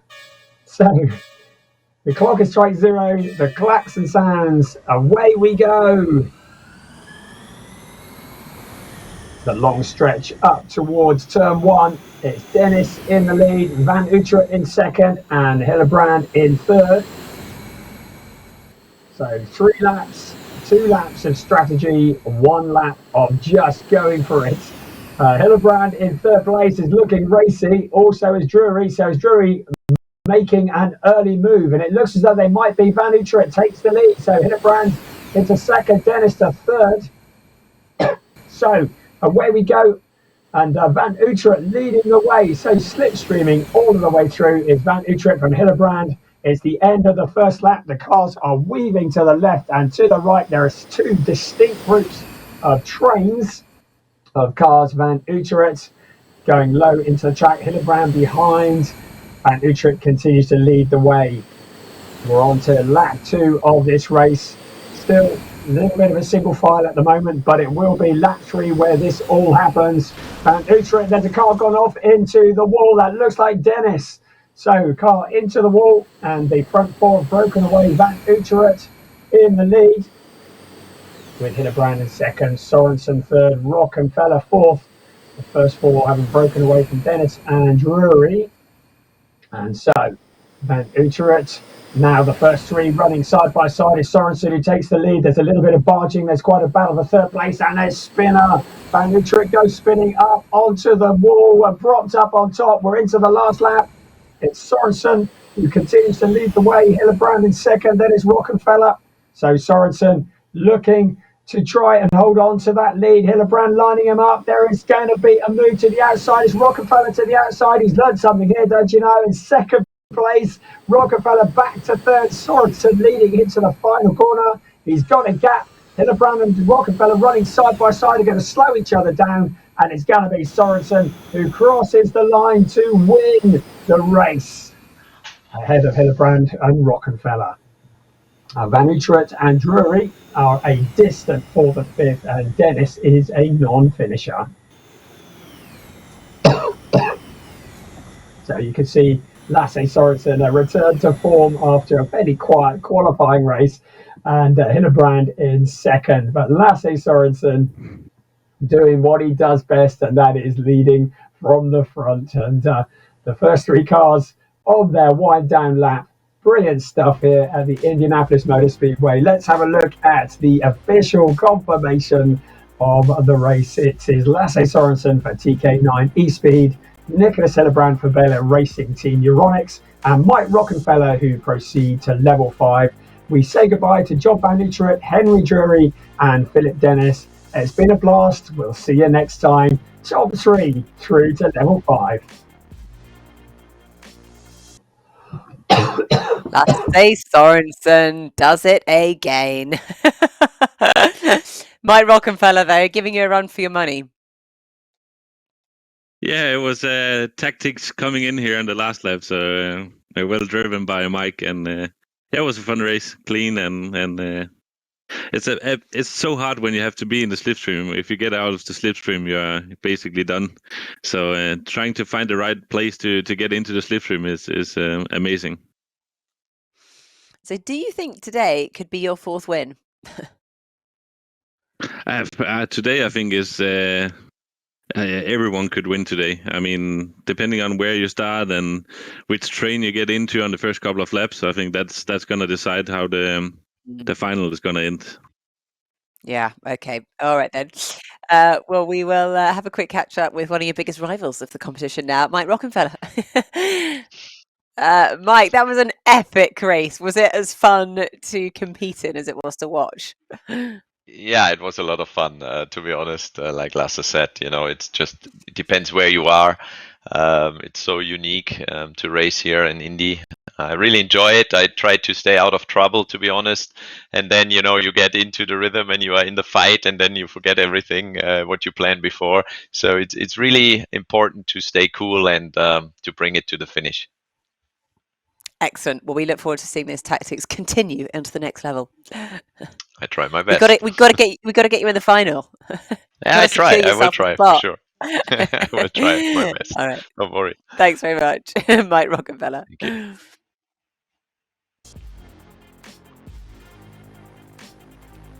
So here we go, the starting grid for level 4 semi-final 2, Liam Duval and Alan Terzic alongside each other.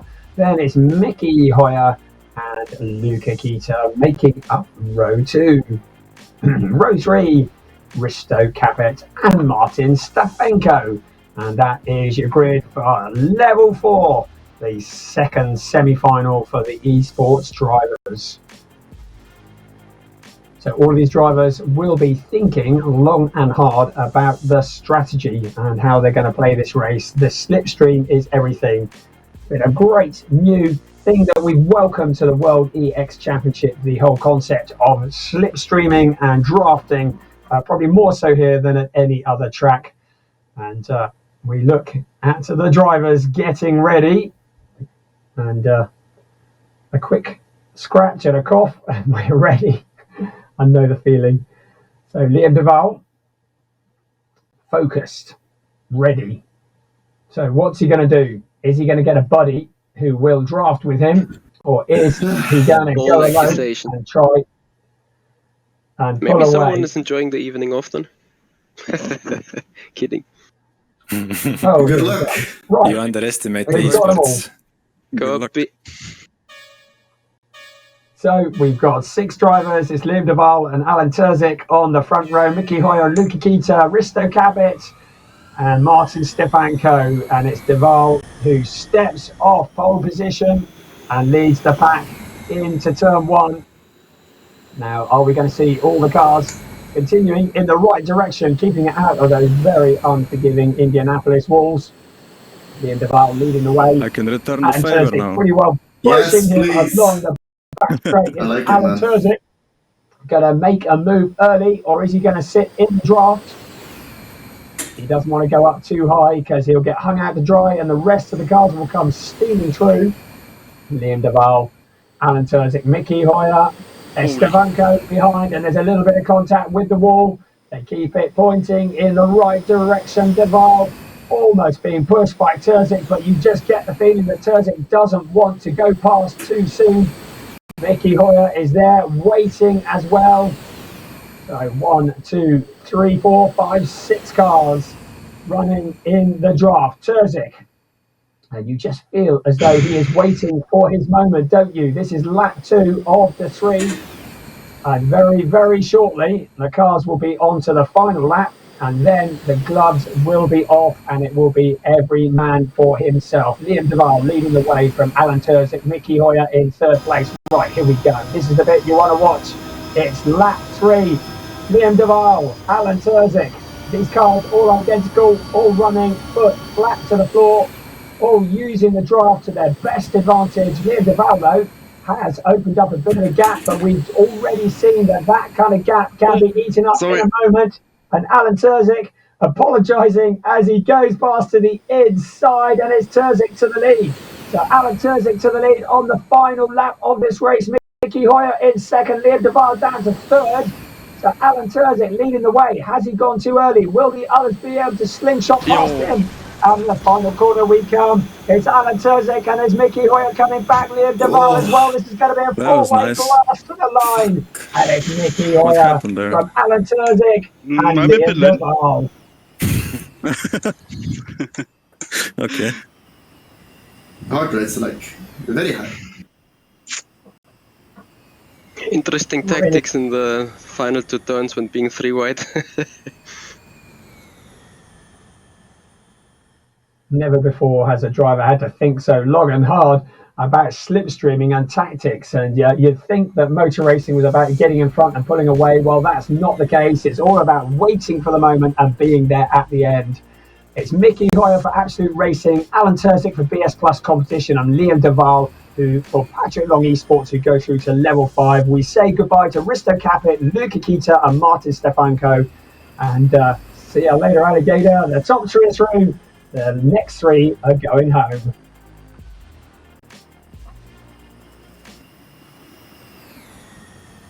Okay, well, there we go. I mean, what a race that was. We're going to find out whether we can have a catch up with one of those drivers. But first, I think we're going to, talk about the next. Are we going to talk about the next virtual? Oh, we are going to talk to our winning driver.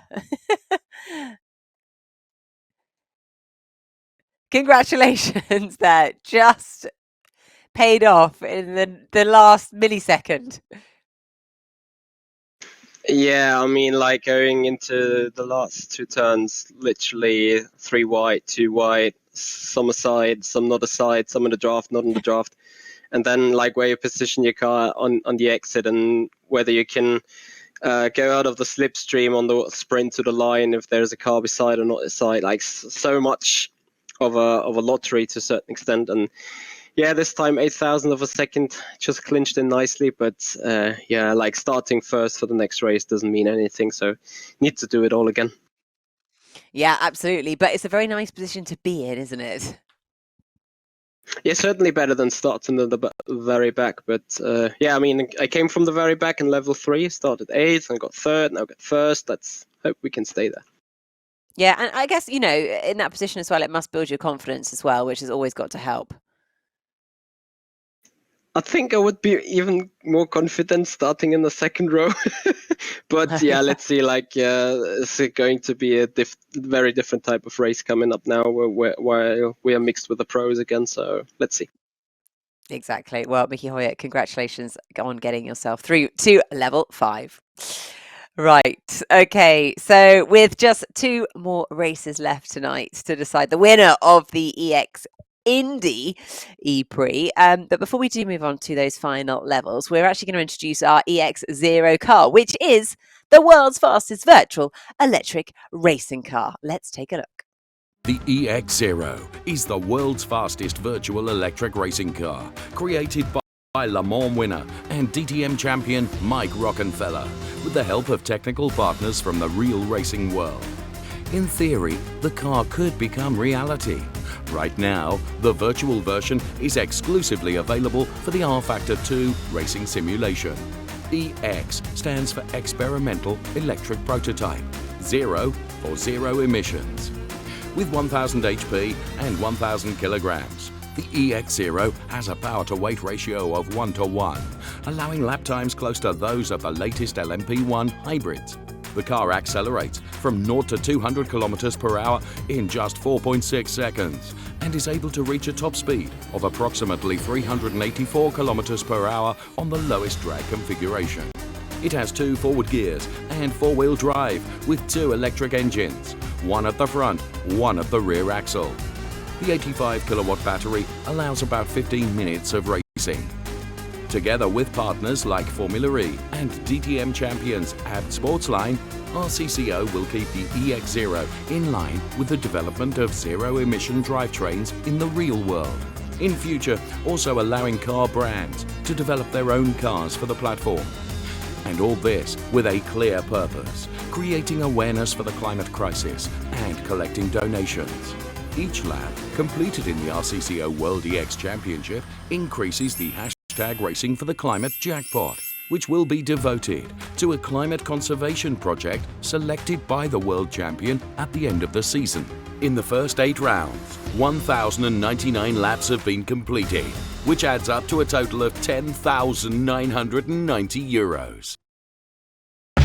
Let's move on to level 5, the final.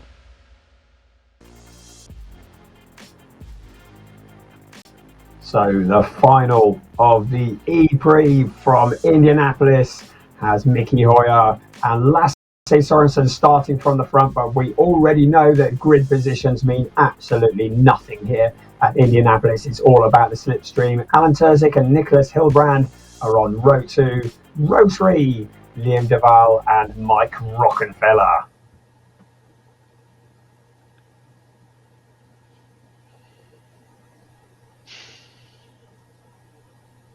So you can see the drivers are tense and ready, and we are just a few seconds away from the start. Have fun, guys. Good luck.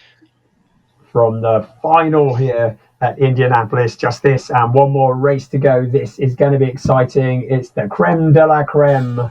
Sorensen, Hoyt, Hilbrand, Terzic, Rockenfeller, Duval, all poised and ready for action. And away we go. And it's Hoyt who gets the jump at the start. 3 laps ahead of us. And up on the inside comes Lasse Sorensen. Miki Hoyt down to second place. Lasse Sorensen leading the way. The rest of the gaggle of cars, they've come the hard way through the qualifying stages to get through to this position, and they have certainly earned their position on the grid for this final. It's Sorensen who leads the way. The front of the race is a place that he is very familiar with, but Hilbrand and Hoyt and Duval and Terzic and Rockenfeller all have something to say about that. So here we come, and there's a car into the wall. That looks like Rockenfeller, who's made contact. Go, Ellen, he go. keeps it going, though, and he just keeps his foot flat to the floor. Doesn't look like he's got any damage. And Lasse Sorensen and Miki Hoyt. Hilbrand in second. And still, we're on to lap 2. Sorensen leads the way. And Miki Hoyt.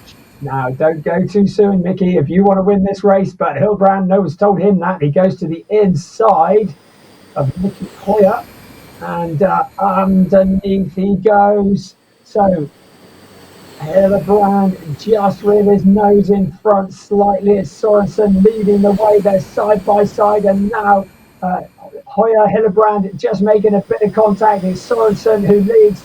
Down to the inside they come.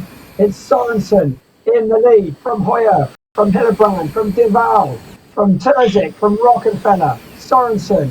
So can Sorensen hold on for the rest of the way from Hoyer? Hoyer lining him up for the slipstream. They head into turn 3 for the final time. Hoyer ducks to the inside, but Sorensen taking the higher line through the corner. It's Sorensen out of the corner, but this doesn't mean it's over yet. Into turn 4 they come, out of turn 4 they come, onto the home straight. Sorensen is going to be under threat here on the drag rod, but it's Hillebrand at the outside as well. And look at Duval squeezing through the middle. They make contact. And it's Hillebrand and Sorensen. Hoyer goes the Oh my goodness. Hillebrand wins the race. I'm actually in. From Sorensen and Mickey Hoyer. Oh, Mitchell, that was so close. I actually thought that you were Liam the Wall, and I was like about to scream to not have to make it to the final again. No, don't worry, I'm not Liam. I don't know about you screaming. I screamed as well. I blew my voice up. That was brilliant. Absolutely brilliant. So it's Nicholas Hillebrand for Better Racing Team Euronics, who wins the race from Sorensen, and Lasse Sorensen second place, Mickey Hoyer in third. But of course, it's the top 2 that really count. Let's have a look at the result of that. Through to level 6 is Nicholas Hillebrand. Second was Lasse Sorensen, and the top eSport driver Mickey Hoyer in third, ahead of Liam Duval, Alan Terzic, and Mike Rockenfeller. So we've got just 2 cars left, and 2 cars that will proceed to level 6, the super final. Oh, what a race. That was so good. Absolutely brilliant. I am hoping we're going to now have a catch up with the winner from that race, because he was smiling from ear to ear. Nicholas Hillebrand, are you with us? Yeah, there he is. Phenomenal.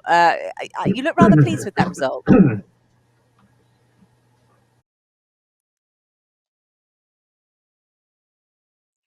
Now, I can't quite hear you, Nicholas, at the moment. Do you have to switch on your sound, maybe?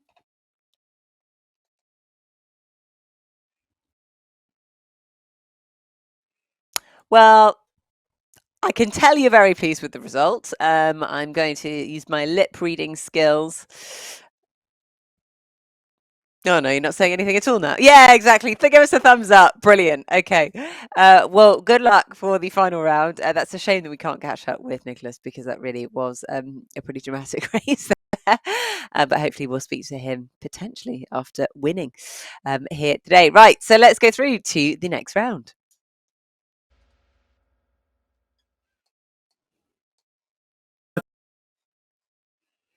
So, wie ist das Battle of the Germans? The next round, and here I am again. Okay, so we are now going to launch the prize for our next race. So as we're going into level 6, we want to announce that the Acer notebook will be the prize for today's event winner, which is rather nice. Let's have a little look at this rather snazzy prize.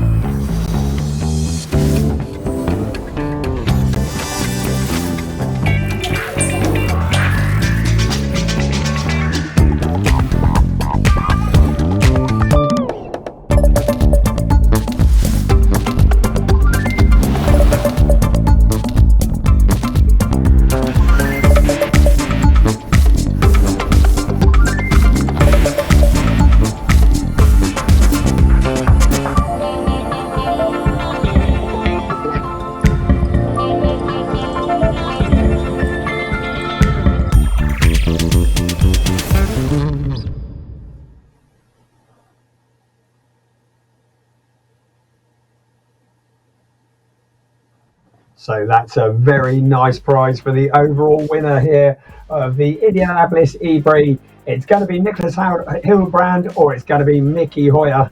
And from here, the winner will proceed to the final at the Nordschleife next time out. So Hillebrand, Nicholas Hillebrand, who starts on the number 71, he's the winning pro driver. Mickey Hoyer, the winning esports driver. Nicholas, let's do a take two and see how far we get. Can you hear me? Yeah, we can hear you. No? Yes? Yes, we can. Okay, we can. good. Yes, we can. Don't go anywhere. Don't change anything. That was a phenomenal win there. I think, were you surprised by that?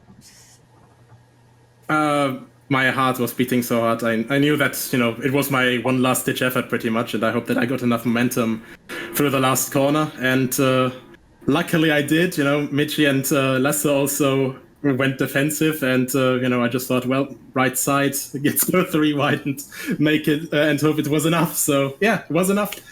Yeah, my heart's still beating insanely hard. So let's hope my luck like that carries over into the super final as well. Yeah, exactly. Now you've got to stay focused. You've got to channel your energy and repeat that performance. Good luck, Nicholas. Thanks very much. Let's go and have a chat to his competitor, Mickey Hoyer. Right, Mickey, you just heard from Nicholas there. He says his pulse is still racing. Have you settled back? Are you feeling calm ahead of the super final? No, like my heart's still beating as well. It's very intense racing. It's very difficult racing, and yeah, let's. I don't know. Like I have no idea what happens. Let's just see. This is the beauty of this sport and this racing. We're never quite sure. You can predict the unpredictable only. Well, Mickey Hoyer, good luck. Thanks.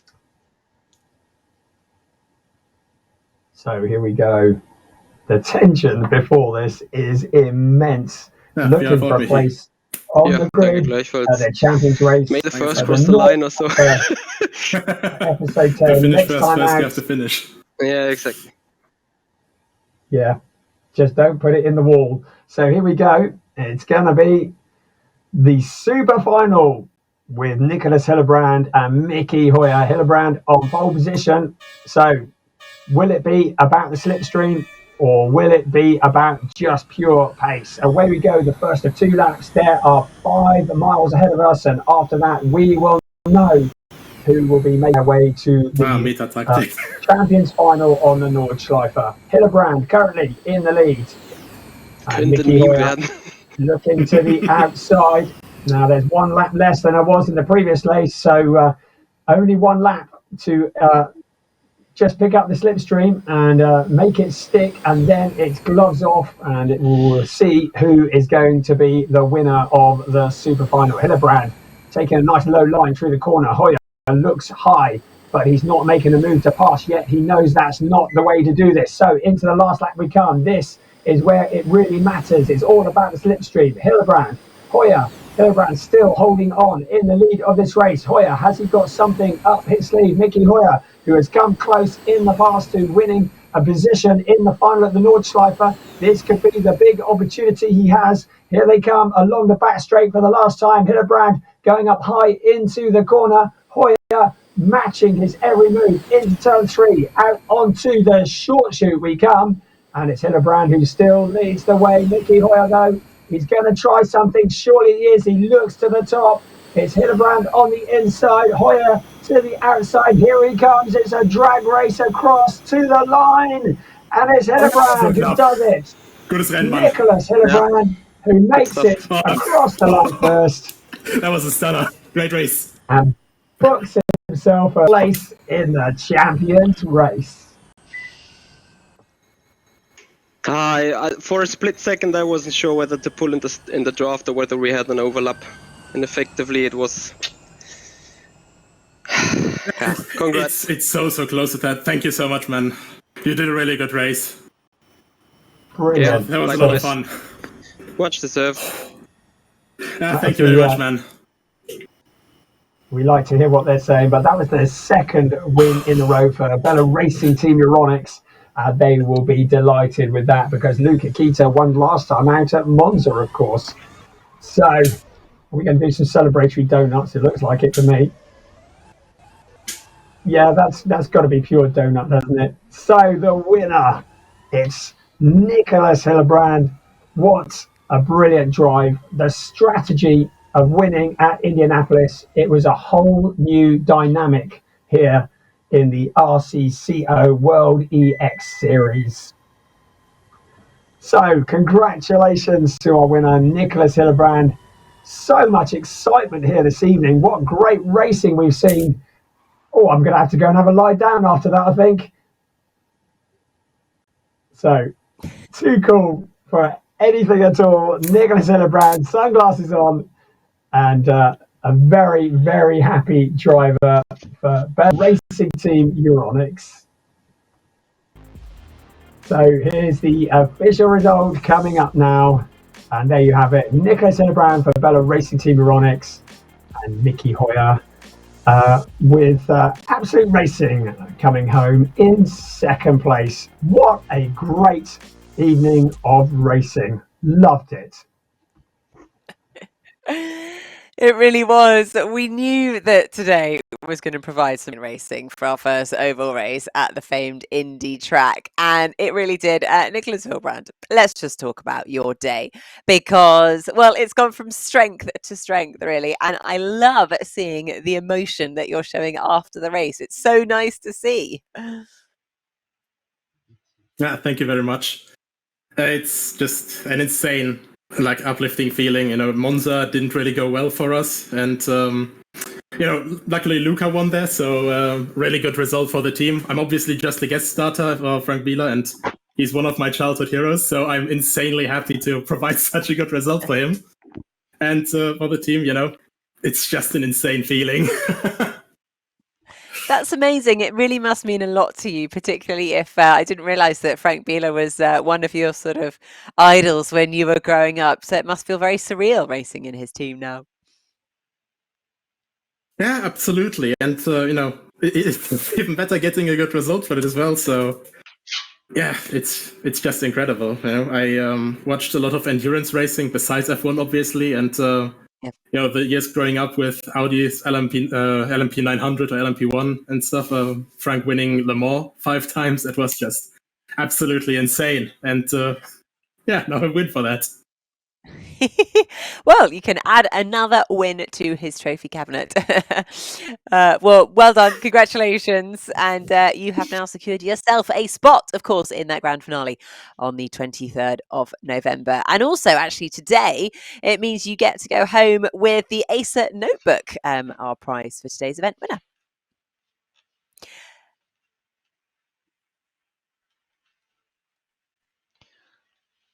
Mike, right. What do you make of all of that? Come on, Mike. You've only got one race to go. You got to secure yourself a position in the grand finale. It's okay. To be honest, it's okay. I'm very happy with the event tonight. We took some risk, to go on the oval. I was hoping for racing like we just saw. Congrats to Nicholas. Great driving. I have to say, it looks like if Frank is not in the team, they are a bit more successful. So maybe there's No a sign. No comment. No, maybe he's giving the tactics in the background, having a cigarette and then telling them what to do. No, it was great, and it's obviously great for him to win this notebook tonight. I'm very proud, and I'm sure we learned a lot also for next year, this season, and tonight was another learning experience and a very positive one, I would say. Thanks to all the drivers and teams, because it takes a lot of discipline to race, even though we saw some incidents, but that's normal. You do a little clip and the car goes sideways and it's so fast, and you saw the tension of the drivers. It was very clutch. Oh, it was absolutely fantastic. I mean, and you could see their hearts racing at the end. There was clearly so much to play for. And actually, as you say, I think you're kind of right there, Mike. Frank is putting the pressure onto Nicholas from afar. Nicholas was just so desperate to win for Frank. That's why I think he remained so focused for the course of this race today, which is just wonderful to see. I really enjoyed to see him. I think it was, a lot of emotions to see when he won. Yeah. You felt the relief, the pressure went off his shoulders. So I don't know if it's Frank putting the pressure on or Nicholas himself, but for sure it was great to watch, and I Yeah. enjoyed this evening a lot. Definitely. Combination of the two, I'm sure. Anyway, Mike, always a pleasure. Thank you for joining us. We're going to go to the overall results now, and remind ourselves of how the competition is shaped up.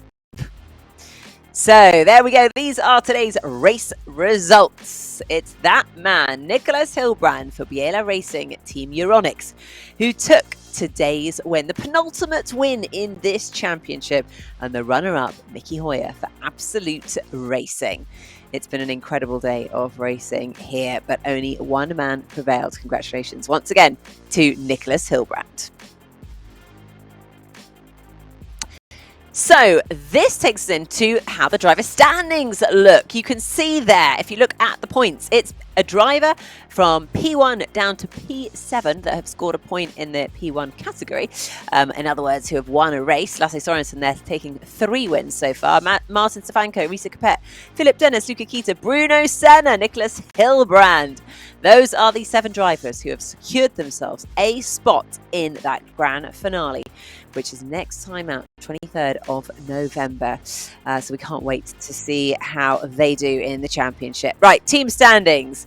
TK9 eSpeed there with the most points, top of the standings. Williams Esports, Biela Racing, Team Euronics, and R8G Esports are the top 4. But of course, we've heard some of the drivers there talking about how they're going to try and really work together as a team to bring home as many points as possible. So that is it. That draws this round to a conclusion. Can you believe it? We only have one round left, and of course our grand finale. So this has been episode 9 of Racing for the Climate and the RCCO World EX Championship. We really do thank you so much for watching wherever you are in the world and joining us at the Indianapolis racetrack. We have absolutely loved seeing the racing on an oval circuit for the first time here in the championship. But do join us on the 23rd of November. It is round 10 on the Nürburgring, and then of course the grand finale on the famous Nordschleife. It will be an epic end to what has been a really fun, exciting, and at times very dramatic championship so far. And of course, after this race, we will know who is going to be the first world champion of the RCCO World EX Championship. So do join us. We'll also find out, of course, who wins the Climate Prediction project for the hashtag Racing for the Climate jackpot. So we look forward to discovering that. In the meantime, stay safe, take care of yourselves, and we'll see you on the 23rd of November.